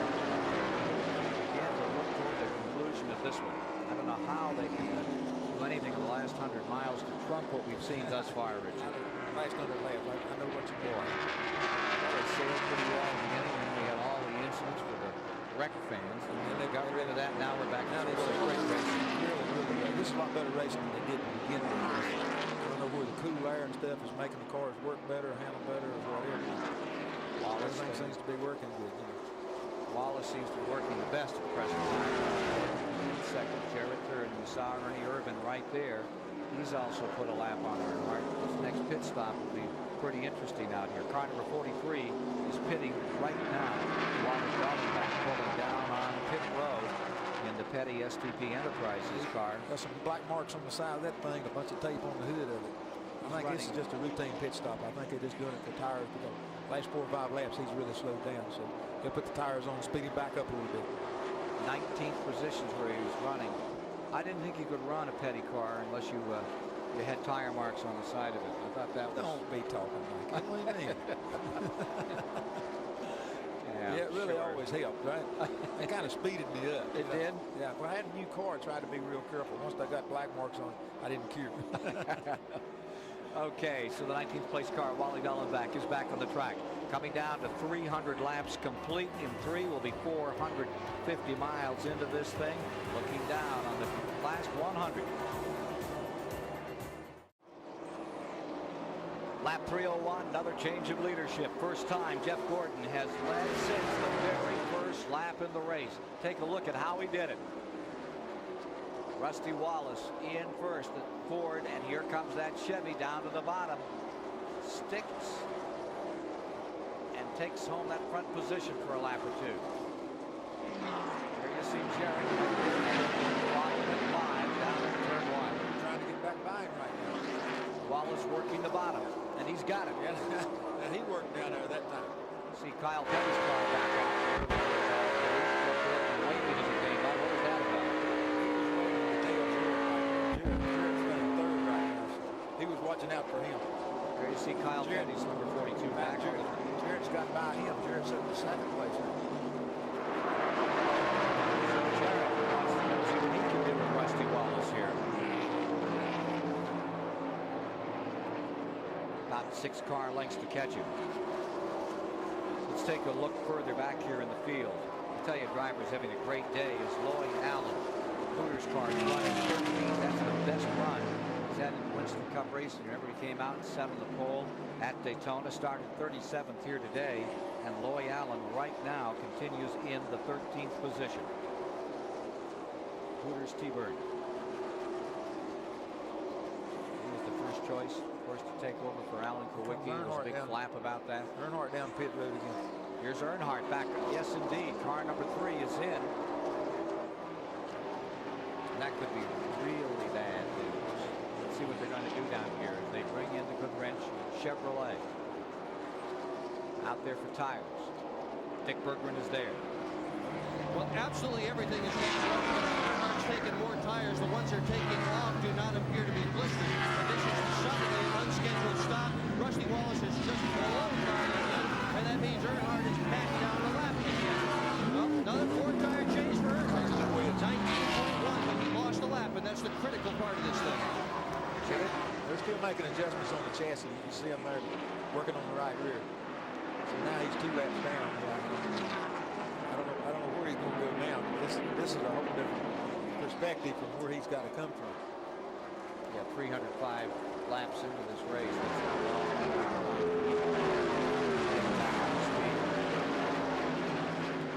Ted Musgrave's having a good race out here as well in car number 16. Started back in 42nd position. He's up to 15th, and he is 10th in points these days. Musgrave in 16th. Drove that Jasper car a year ago for DK Allman. Changed, picks up the second Roush ride. He's having a very good run. You see it here right behind number 30.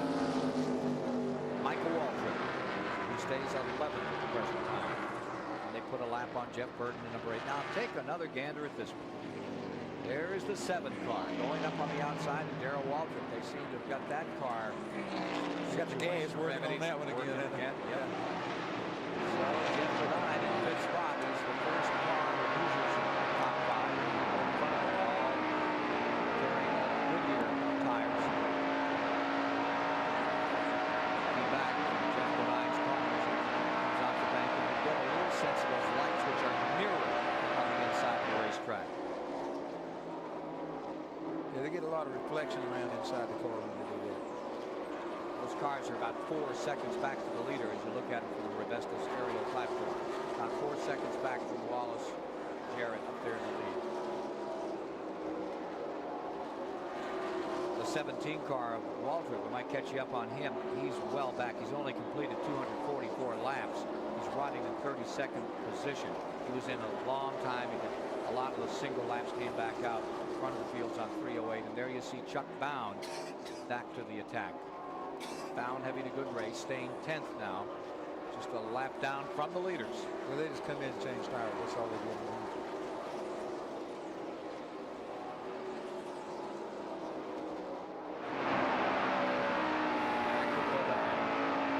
The outside car in 5th.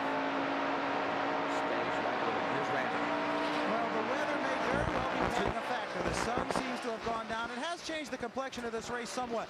Jeff Bodine has been complaining that the car has been loose. 2 pit stops ago, it was, oh, there's a lead change right there. Rusty Wallace going back down. So now Dale Jarrett gets a chance to command this thing. Waited a while for this opportunity. They were just talking to the chief mechanic. They said they didn't have the car handling too good, and they were making some more adjustments. But right now, he's got the best adjustment car out there. They better not mess with it. 7th different leader today, Richard. Dale Jarrett. This 94 finish was that 4th down in Darlington. Still some distance to travel. After they won Daytona, they had a couple of good years. I mean, good races, and then this year has been really bad for them. For 3rd spot, Shepard around Gordon. Back and forth, they continue to swap positions. Riding with Jeff Gordon now as he looks at Morgan Shepard. Tries to counterattack. 311. 400 laps complete in Coca-Cola. 600 from Charlotte. Lights are on again at the Charlotte Motor Speedway. A week ago Saturday night they were on for the Winston Select. Had a great battle. Jeff Bodine came out on top. He continues to stay up in the top 8 tonight in that lead lap. He's running in 4th. The man to talk about is Dale Jarrett. The man to talk about is Rusty Wallace. 1st and 2nd. Dale Jarrett had a good finish here a year ago. Came in 3rd spot. Back out in the lead now as the laps begin to go. Wallace there you see the 9 car, Rich Bicker, Melling car. Great success with that. Days come back for those Melling folks and certainly given a lot to the sport. All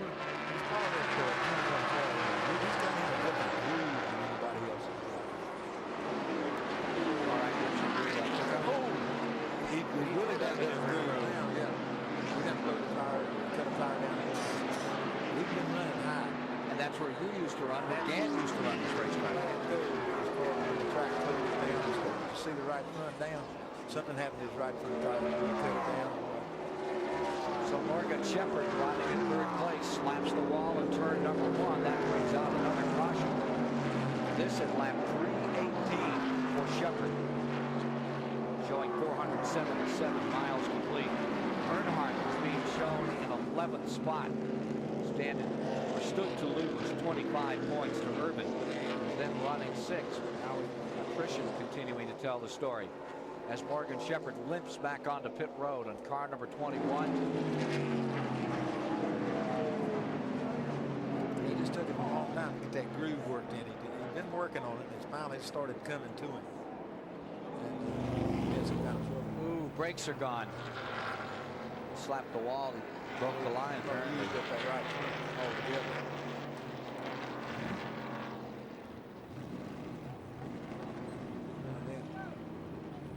We'll take another look at it, Richard. Yeah. Watching the 21 car come back after it got cuffed big time. Sorry I said anything. I was going to watch him and he runs into the wall. You certainly picked a fine time Sorry to watch about him. that, yeah. I think the folks at home appreciate it. Jarrett pitting, Wallace pitting, Gordon, everybody coming in all the top of the field. This at lap 319. This will not get them home, will it? No, oh no. They can run about 60 laps. That's about what nobody's trying to cheat that right now. Later on with my drive. Right now they're not looking at it. Okay, we're watching as the 18 comes in. You've seen the 2-car pit stop. Let's go to Randy. Well, Rusty Wallace is in, keeping the idles up on his Ford Thunderbird. Billy Wilbur on the right side. Jack already dropped. This is the quickest pit crew in the business. Dale Jarrett's team down below. They're on the back side of pit road here. Dale Jarrett now on the left-hand side. Rusty Wallace's team down and away. Dale Jarrett down and away. Great pit stop for both organizations. Give you some times on those. The 2-car first. The 2-car was a 16.7 and 18.9 on the Jarrett car.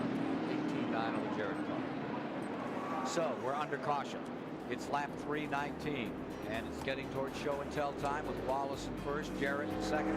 More to come from the Coca-Cola 600.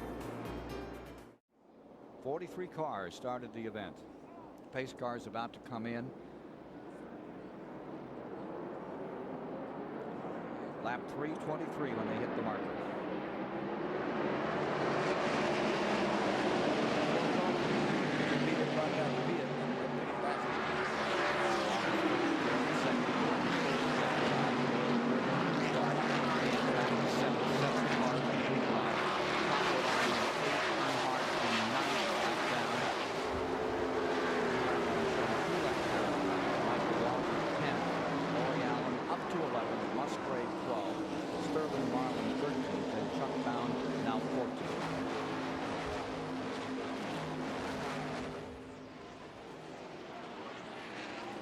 Begin to get the illusion of speed.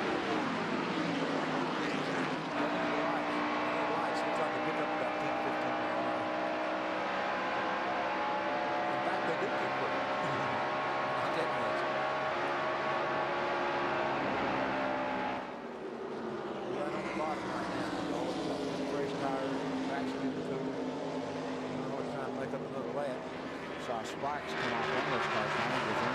Bottomed out as he came off that fourth corner. We'll watch those leaders next time here.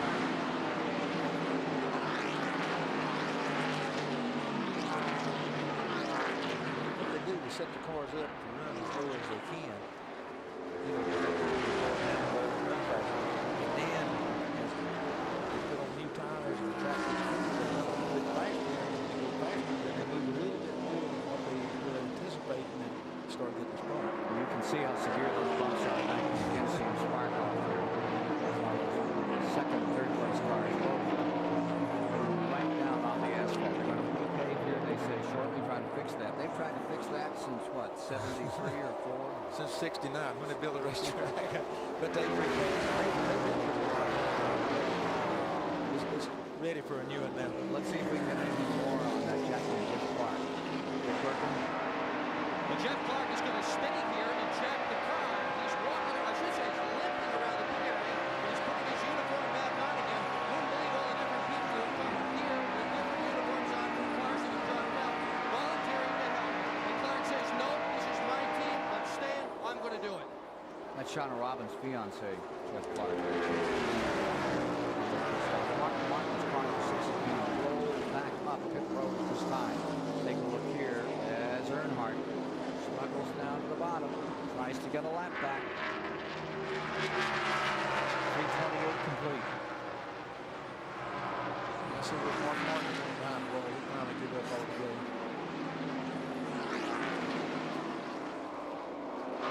Next time by, he'll hit 493.5 miles on this Coca-Cola 600 at the Charlotte Motor Speedway. And what a contest we've seen. Here's Earnhardt with another thrust to make up a lap, and Wallace trying with everything he's got to keep him contained through that. Give him a lap, find another.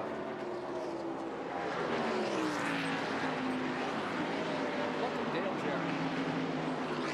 Wide interstate batteries, Lumina is having the night. Joe Gibbs and Jimmy Maker are going to be some happy about this. 93 Daytona 500 champion staying right there within striking distance. Car number 2, Rusty Wallace, the 1990 champion of this 600.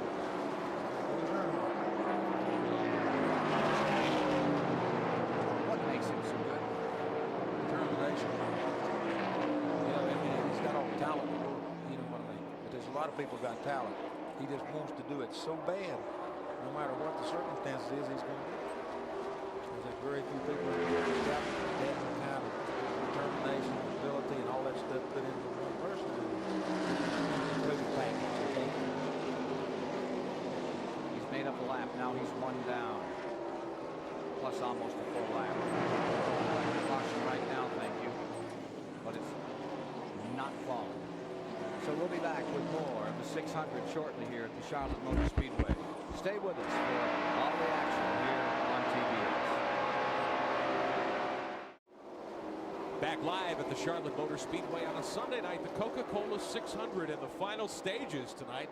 About 60, 70 laps to go here, and it's getting down to quite a battle. We've got several cars running up front. It's been a dandy so far, and I'm sure the last 50 or 60 laps are going to be even more wonderful. Now, all season long, the United Auto Workers and General Motors team up to build great automobiles all across North America, and they've teamed up to get involved in racing. They're sponsoring the Teamwork of Excellence Award. We're going to select a winning team tonight. That team will get $5,000 for their great teamwork here in the Coca-Cola 600. There'll be points tallied all season long. At the end of the year, the winning team gets $50,000. Just another example of the teamwork exemplified by UAW and GM. We've got our own brand of teamwork here on TBS as we bring you our coverage of Winston Cup and Busch Grand National races. Darrell Waltrip had some advice for the newest member of our broadcast team earlier this weekend. Yeah, Richard, you do all the talking. Don't let Ken say too much. You'll be a lot better off.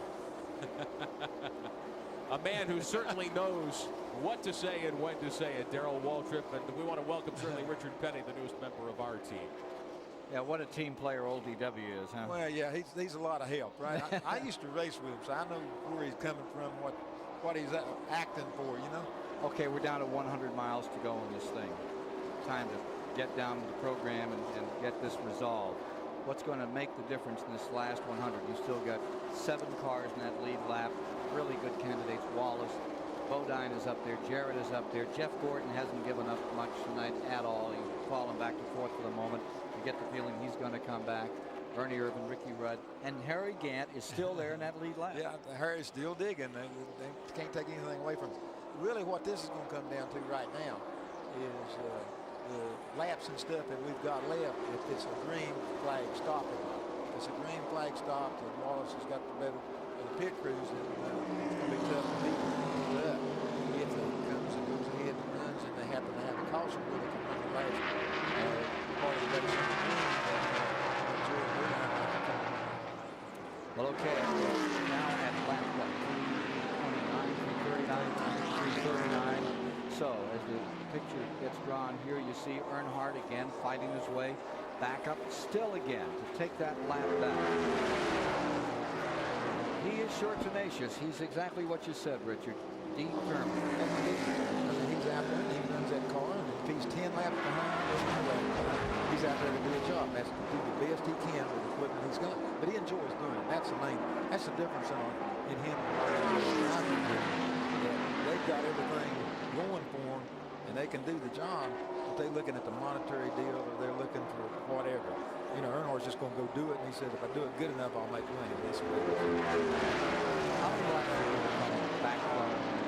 Now, wasn't it 13 or 12 or 14 laps? 500 lap race. race in Nashville, Tennessee. And crashed real early in the race and knocked everything in front of him and back of him. That was one of the races where you said, no way this car can even get around the racetrack. And he went out and blew everybody away. And Jared did that one time, I think, too. Hickory somewhere came 12 laps back. He made up a bunch of time at Darlington one time, but big deal was he ran good, but a lot of other people had problems. But anytime you're that far down, people got to have problems. You're not good enough to make up. You can make up 3 or 4 laps for it, but circumstances have to be good. So Wallace still struggling to keep Earnhardt those laps down, and Earnhardt trying just as hard to get it back. And even though this isn't for position, this is something to keep the Zombies galvanized. To see these two working this hard. Well, you know, both of them are real current race car drivers, and they do pretty good. I mean, they beat on each other from time to time. You hardly ever see them knock each other out like they did the other night, but that was just circumstances. They don't mind racing with each other. I think they try to intimidate each other. Neither one of them will give an inch, all of them are trying for whatever the same thing is. You know, that's different for them. End of the race strategy. See what they plan to do and go first to Randy Kendall. Buddy Parrott up here talking to Rusty on the radio. Buddy, 56 to go. When do you pit? And do you make up the first pit stop? Or do you wait for somebody else to come in? When do you do it? Well, lead the race, I think we can kind of follow they'll follow us and do what we do, but we'll leave her down about 40 laps to go and make a pit stop. Okay, that's the strategy from the 2 pit. I'm with Jimmy Maycar. When are you going to pit, Jimmy? We're looking to pit with about 20 laps to go. So we got to kind of have been in a little enviable position. I hope that let the 2 car force their hand first and see what they do and then make our decision. Strategy for the end of the race. Hand on the gas. That's about all they can do. There it is. Uh-oh. Something's happening.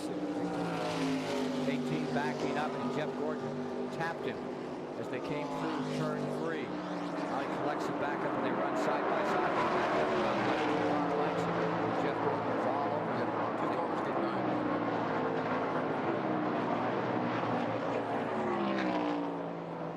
As the standings are, it's Ford in first, Ford in second, Chevy in third, Irvin's Ford in fifth, Ricky Rudd's Ford is sixth, Harry Gantz in seventh. Best we can do for Pontiac is 10th right now for Michael Walter. Yeah, he's been struggling on. He's been running good, staying out of trouble. That's why he's got that car up. Ford and Chevy tied in the manufacturer's battle this year with 211 races in the Winston Cup Series. And you see Jeff Gordon, just 22 years old, to say he's already won 600 races. Do you feel that he has that same determination? He's so young. Not altogether. He's coming through at a different time, it's a different age, different circumstances. Earnhardt had to work with everything he's got here. I'm not saying he didn't have to perform and all this kind of stuff. He's been lucky that somebody's been there with him with good cars, and he's had good guidance. So he's coming from a different school, and it's hard to beat that school. When he gets tough, Seeing him right now in third. 4 drivers have won from the pole. 4 drivers have won from the pole. Jeff Gordon now in third. And closing. Only 4 drivers in Jeff up there running second now, and he's the only car in the first 10, I guess, that's got on who's retired. Everybody else has had trouble. He's coming on. 11th is Loy Allen, Richard. He's on horses. Take a look at the Sears Craftsman upcoming TBS Winston Cup races. July the 17th, the Miller Genuine Draft 500 from the 2.5-mile track at Pocono, Pennsylvania. Then September 10th, Saturday night under the lights on the 3/4 mile Richmond, Virginia track. If you can still get a ticket to see that one under the lights, is incredible. And then October 9th, we're right back here for the Mellow Yellow 500 in Charlotte, North Carolina. That's going to be a danger.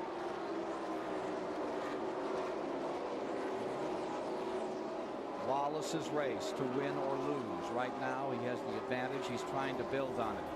Jeff Bodine trying to find a way to capture him. They have another pit stop upcoming. Let's see what happens. Paul Andrews, crew chief for Jeff Bodine, coming down off the box for me. Paul, catch a caution, when will you pick? I know you're closing in on him right now.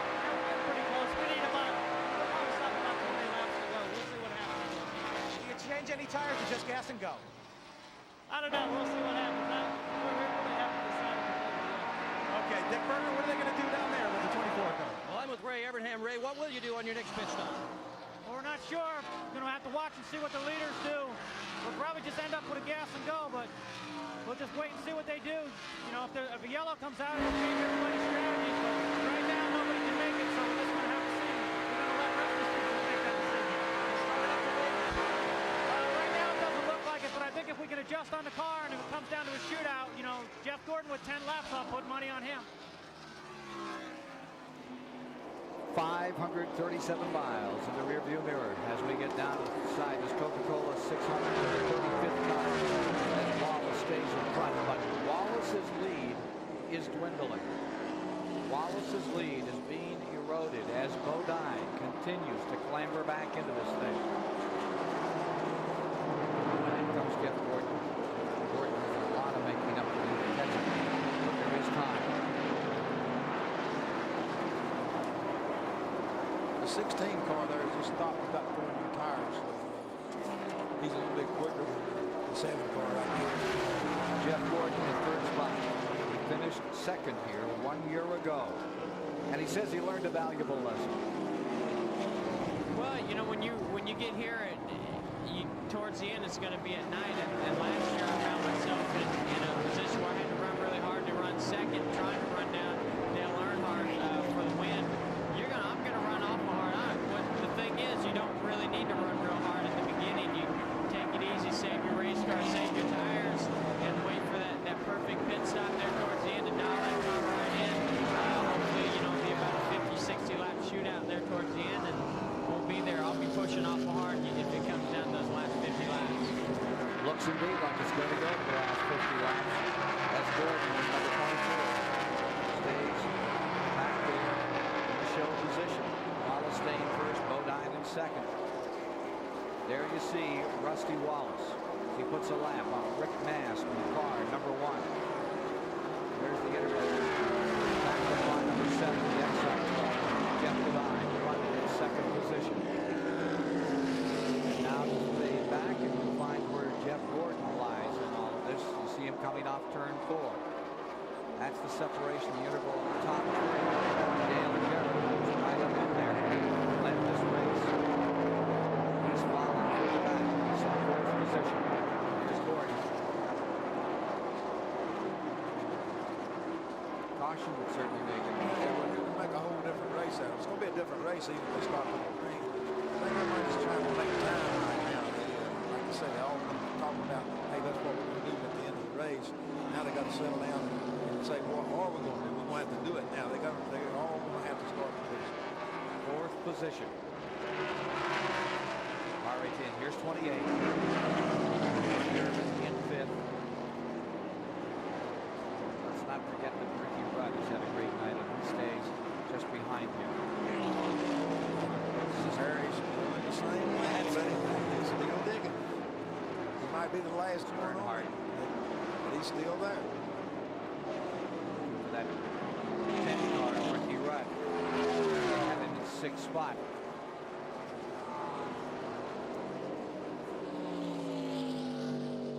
And completing requires in the lead lap. In his last 600, he stayed in the lead lap. He's been smashed into, spun around. Gary Gant is staying right there. And line 7th on the field in car 33. What will be your role with the U.S. Tobacco folks after we quit racing here? I'll be with them for a long, many years, and be looking solid here with the teams if they need a third opinion or something. They've got their own appreciating the guy or whatever. I'll be there and do some tests and stuff that may be different strength. Just on the base qualifying.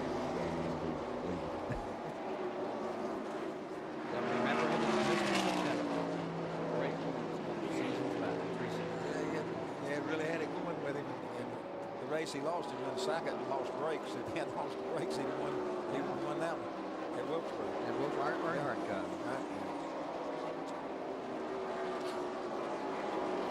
Just beyond the top 7 in that lead lap. Todd Bodine lies 8th, a lap down. Earnhardt is there in 9th. Michael Walker 2 laps down in 10th. Lloyd Allen's 4th, runs in 11th.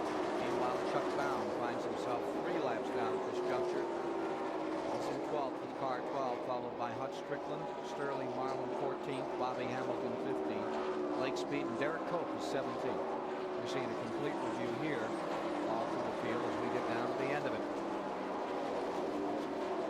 Yeah, there's Bill Elliott's number 11. Had to take a provisional start. Started 43rd, actually 42nd, because John Andretti came late. Drivers meeting. So, up to 22nd has moved Bill Elliott. What a frustrating year for him and for that entire team. They run good, and then they don't run good. Most of the time, they don't run good, but they've just never been able to put it all together this year. And I know how they feel. But, after Bill's been so good and won championships and won a bunch of races, and Junior's done the same thing, you've got winning people, they're just not getting it done. And, there's no one particular thing probably that's causing it. They don't know what's causing it. They're just not getting the job done.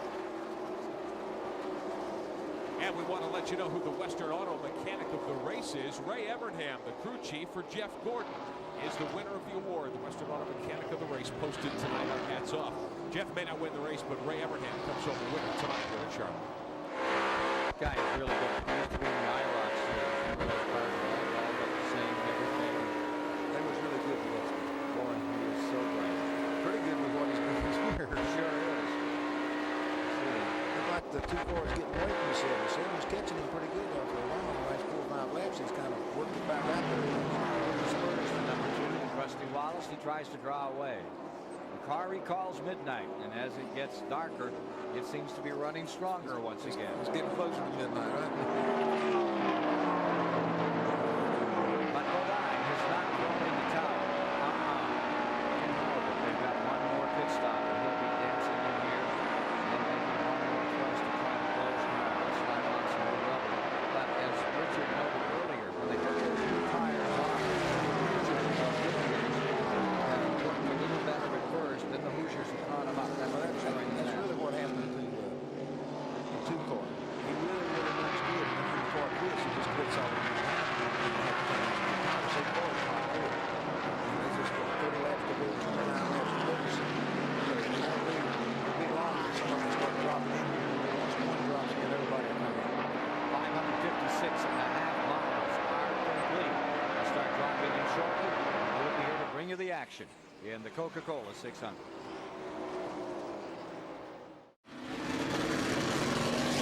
Well, the 2 cars been in. They took on 4 tires and did it in 16.5 seconds. They can gamble. This team is so fast on pit road. They went ahead and took on 4 tires. Jeff Bodine is ready to come in. They're complaining about the car being loose. They're thinking about taking on 2 right sides. So if they can do that, put in enough gas in the car just to go the distance, Jeff may go to victory lane. Bodine has taken the lead. Gordon is in second. Bernie Urban on pit road. Let's follow the pit stop. Third spot is Jarrett. Urban falling to the end of the lead lap. All the way around. This at lap 377 of 400 to be run. Clean it away. 19.6. Car 7, they say, is getting ready to pit.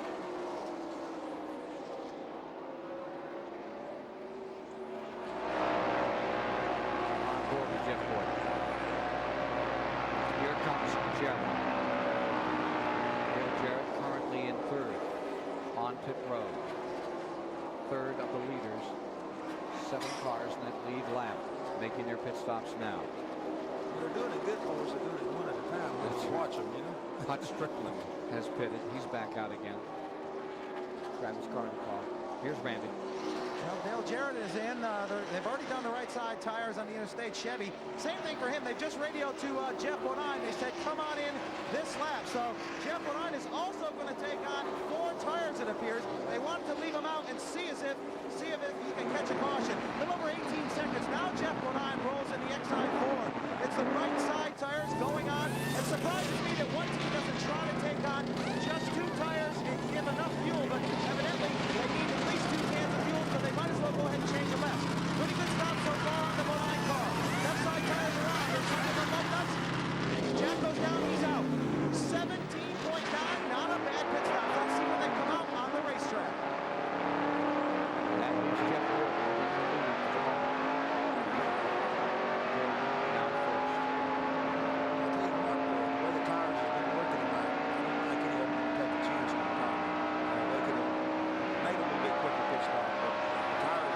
so important. If they fall off a second and a half right quick, so they need all 4 tires.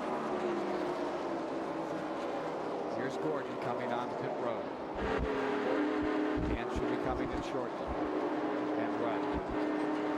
We'll go to Nick Bergman as Jeff Gordon makes his pit stop. Gordon's getting ready. I tried to get from Rick Hendrick what they were going to do. He said, I'll tell you after the stop. That's how late they are deciding what they are going to do. Gordon, right side tire shot. No effort on the left. No effort on the left. So here we go. Left rear tire making a shot. Gordon, get it with 2. 2 for Gordon. 9.5. Will it hold up? Will that strategy work? I don't think that'll work. Gant is in. Number 33 is on pit road. The difference between the 2 car and the 7 car after they got on back on the racetrack was 4 seconds. The 2 car beat him 4 whole seconds around getting in, getting out of the pit. No matter, even though he didn't beat him, but a second in a pit stop, he gets in and gets out so good. Here's Waltrip back in 30th position on pit road. So he's now got a 4.5 second lead off of the 7 car, where it wasn't but a half a second when they made the pit stop. Todd Bodine is back out. Randy LaJoy in the 20 car, who is running in 18th position. Great stop by Ricky Rudd. Correction, a great stop by Jeff Gordon. Ricky Rudd should be leading right now. Rudd should be first. He should be showing, I believe, Bodine second. Not the way I read it. You want to see Gordon second? Yeah, that 9-second pit stop. I can believe Gordon second.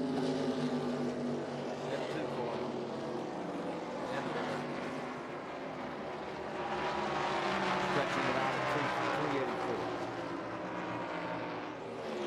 Ricky Rudd still on the track. Looks like he's going to take another lap.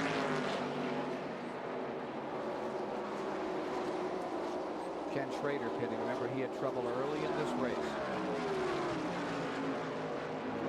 Really strong for those final practice period, but the race game is not to be his. He's running to 24. Interval, first to second, stands at 14 seconds. The average speed is at 138.15. The interval from second to third is 2 seconds. That's where the race is going to come down to.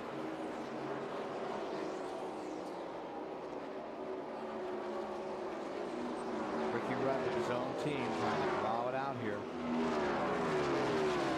He like a caution right now.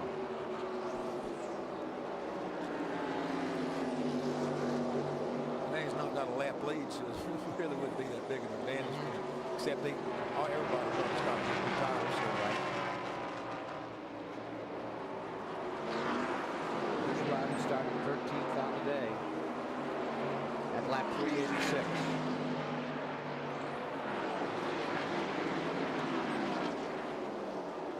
I tell you, 24 and 2 are running just about identical speeds right now.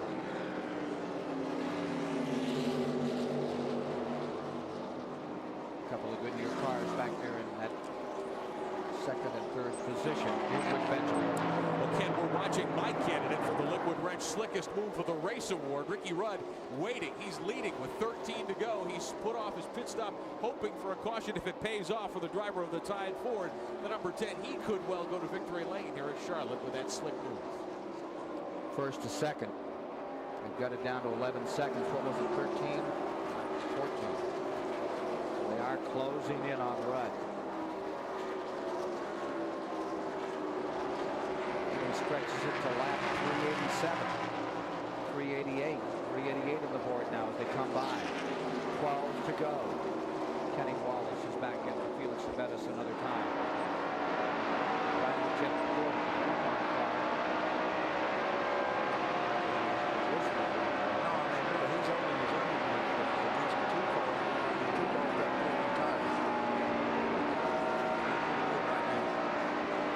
I think it'll catch up with Jeff Gordon lies second. Down to 10 to go. Rudd. Call it risky business for Ricky Rudd. He stays out here. Up behind here again. this time by. Rudd first, Gordon second, Wallace third, Bodine fourth, Dale Jarrett. Seventh was Gann. Those are the cars in the lead lap. Todd Bodine in eighth, 1 lap down. Followed by Earnhardt ninth. Michael Waltrip in 10th. Michael Waltrip a Purple Heart for his effort tonight. That interval, which was 11 seconds, 2 laps ago, now it's 8 between the leader, Ricky Rudd and Jeff Gordon.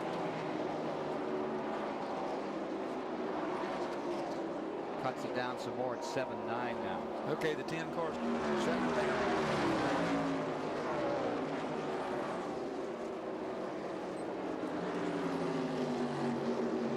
Coming in. Let's go to Randy. Well, the Tide crew waiting for Ricky Rudd to bring his Ford down pit road.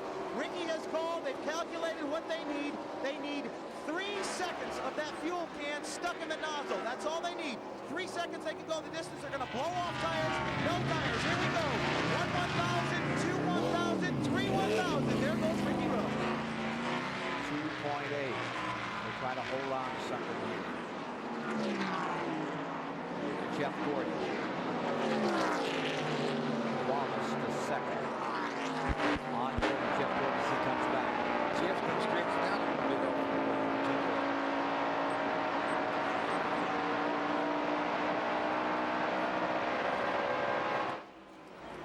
Snappy pit stop. There's Jeff Gordon's fiance looking on. He never victory lap. I think he gave it. Here's the proposal.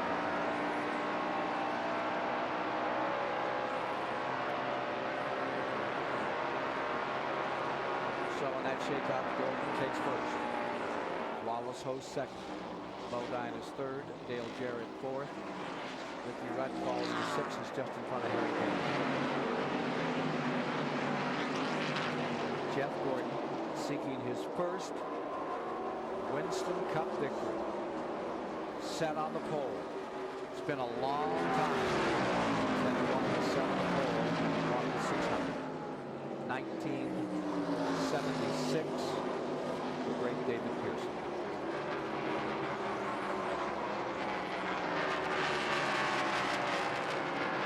Jeff Gordon, Pittsburgh, Indiana. Well, Jeff's been stretched 2 seconds.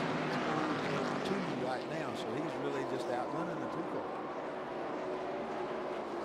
Getting it on out there, getting it done right now. 5 laps to go, and they combine this time.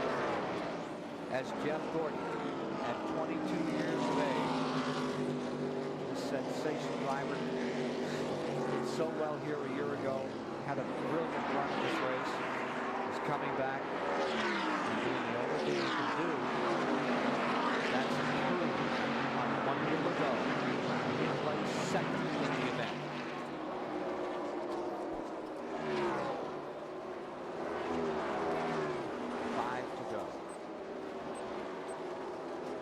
Putting a lap on Harry Gann, 7th place competitor.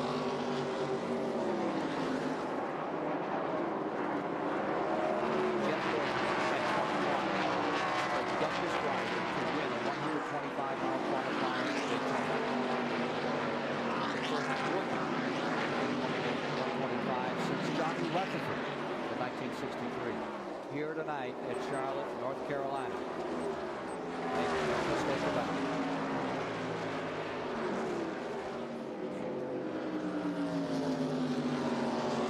Just winding down, everybody's hanging on what they've got. Rusty Wallace takes the spot. Unless Spade. Rusty had, because Rusty's Spade, he's getting beat like 15 or 21 hundredths a lap right now. I think he's just sort of settled in. Second, Bodine and away from him. 600 wins in 15 years of racing, and he's 22.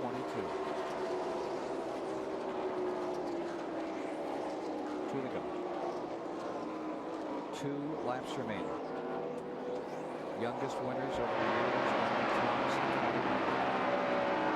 Talking about the greats. Fireball Roberts won his first race in 1921. It was 30 years ago that Fireball lost his life in this race.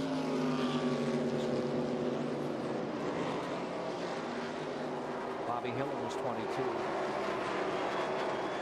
Man, I had to be in there somewhere when I won that first one. They don't remember back then. Okay. White flag. One to go. Coming around the Daytona 500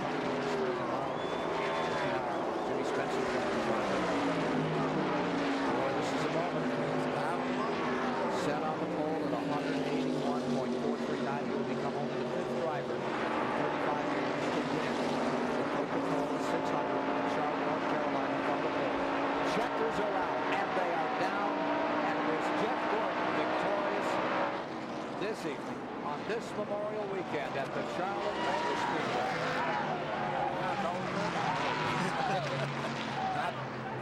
Good company. Oh, they did the right thing. I wouldn't have took a chance on it, but they did. Earnhardt up to congratulate him. They shaking his fist at him. No, not really. I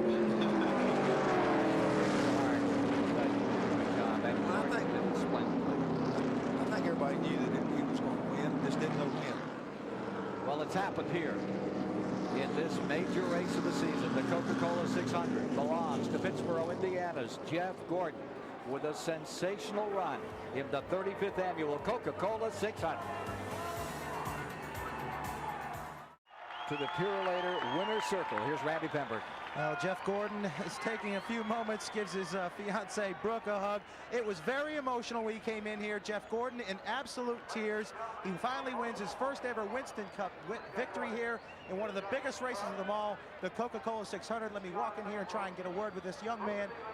Jeff, a fantastic day for you. A great call on the pitch. You guys deserve to go to victory lane. Great job. I'm speechless, man. I mean, this is the greatest day of my life. I don't know what to say. I mean, you know, it's a wonderful feeling, but I owe so much to this crew. I told everybody we weren't going to be fast at the beginning, and that we'd be there when it got dark and the lights came on. It's exactly what this thing did. You know, this car's named after my fiancee Brooke, and I love her very much. And this is just, I mean, unbelievable feeling. But you know, I got to thank Rick Hendrick, Chevrolet, DuPont especially.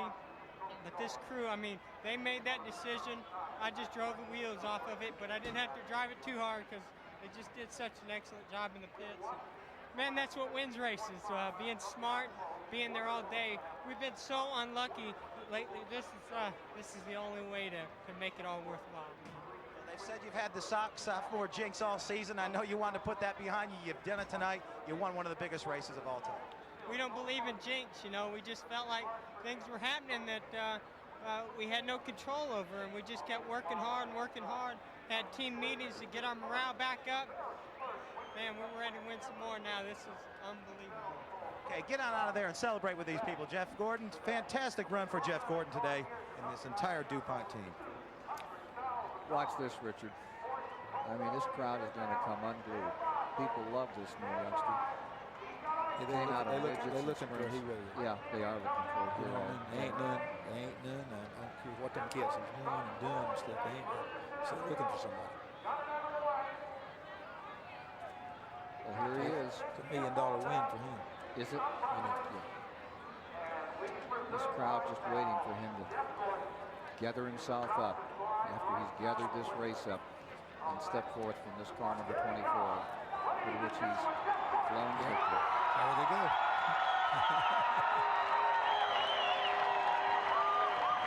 Yeah, I think he's in a situation where nobody was pulling against him. They might be pulling for their favorite driver. I mean, like an Earnhardt fan, but they say, no, Earnhardt ain't gonna win tonight. Let's jump on this kind of deal. And a lot of times that's what happens, and probably what happened a lot tonight. 122,000 people, plus what was in the infield, paying their respects to a 22-year-old youngster originally out of California who simply loves to race. Let's meet the man he beat tonight, the great Rusty Wallace. Rusty, you were looking over your shoulder at him. What happened in those last laps that you couldn't close? There really wasn't nothing that happened. I mean, the car was really fast, but he put 2 on. We never dreamed he'd do it, you know. We never considered him, to tell you the truth. We were racing a 7 car. we put 4 tires on, went out, and our plan worked good. The 7 car took 4 tires, but he put 2, and I really thought I could run him down and catch him, but I couldn't do it. The car ran flawless. It was perfect. It was real strong all throughout the day. Pit stops were great.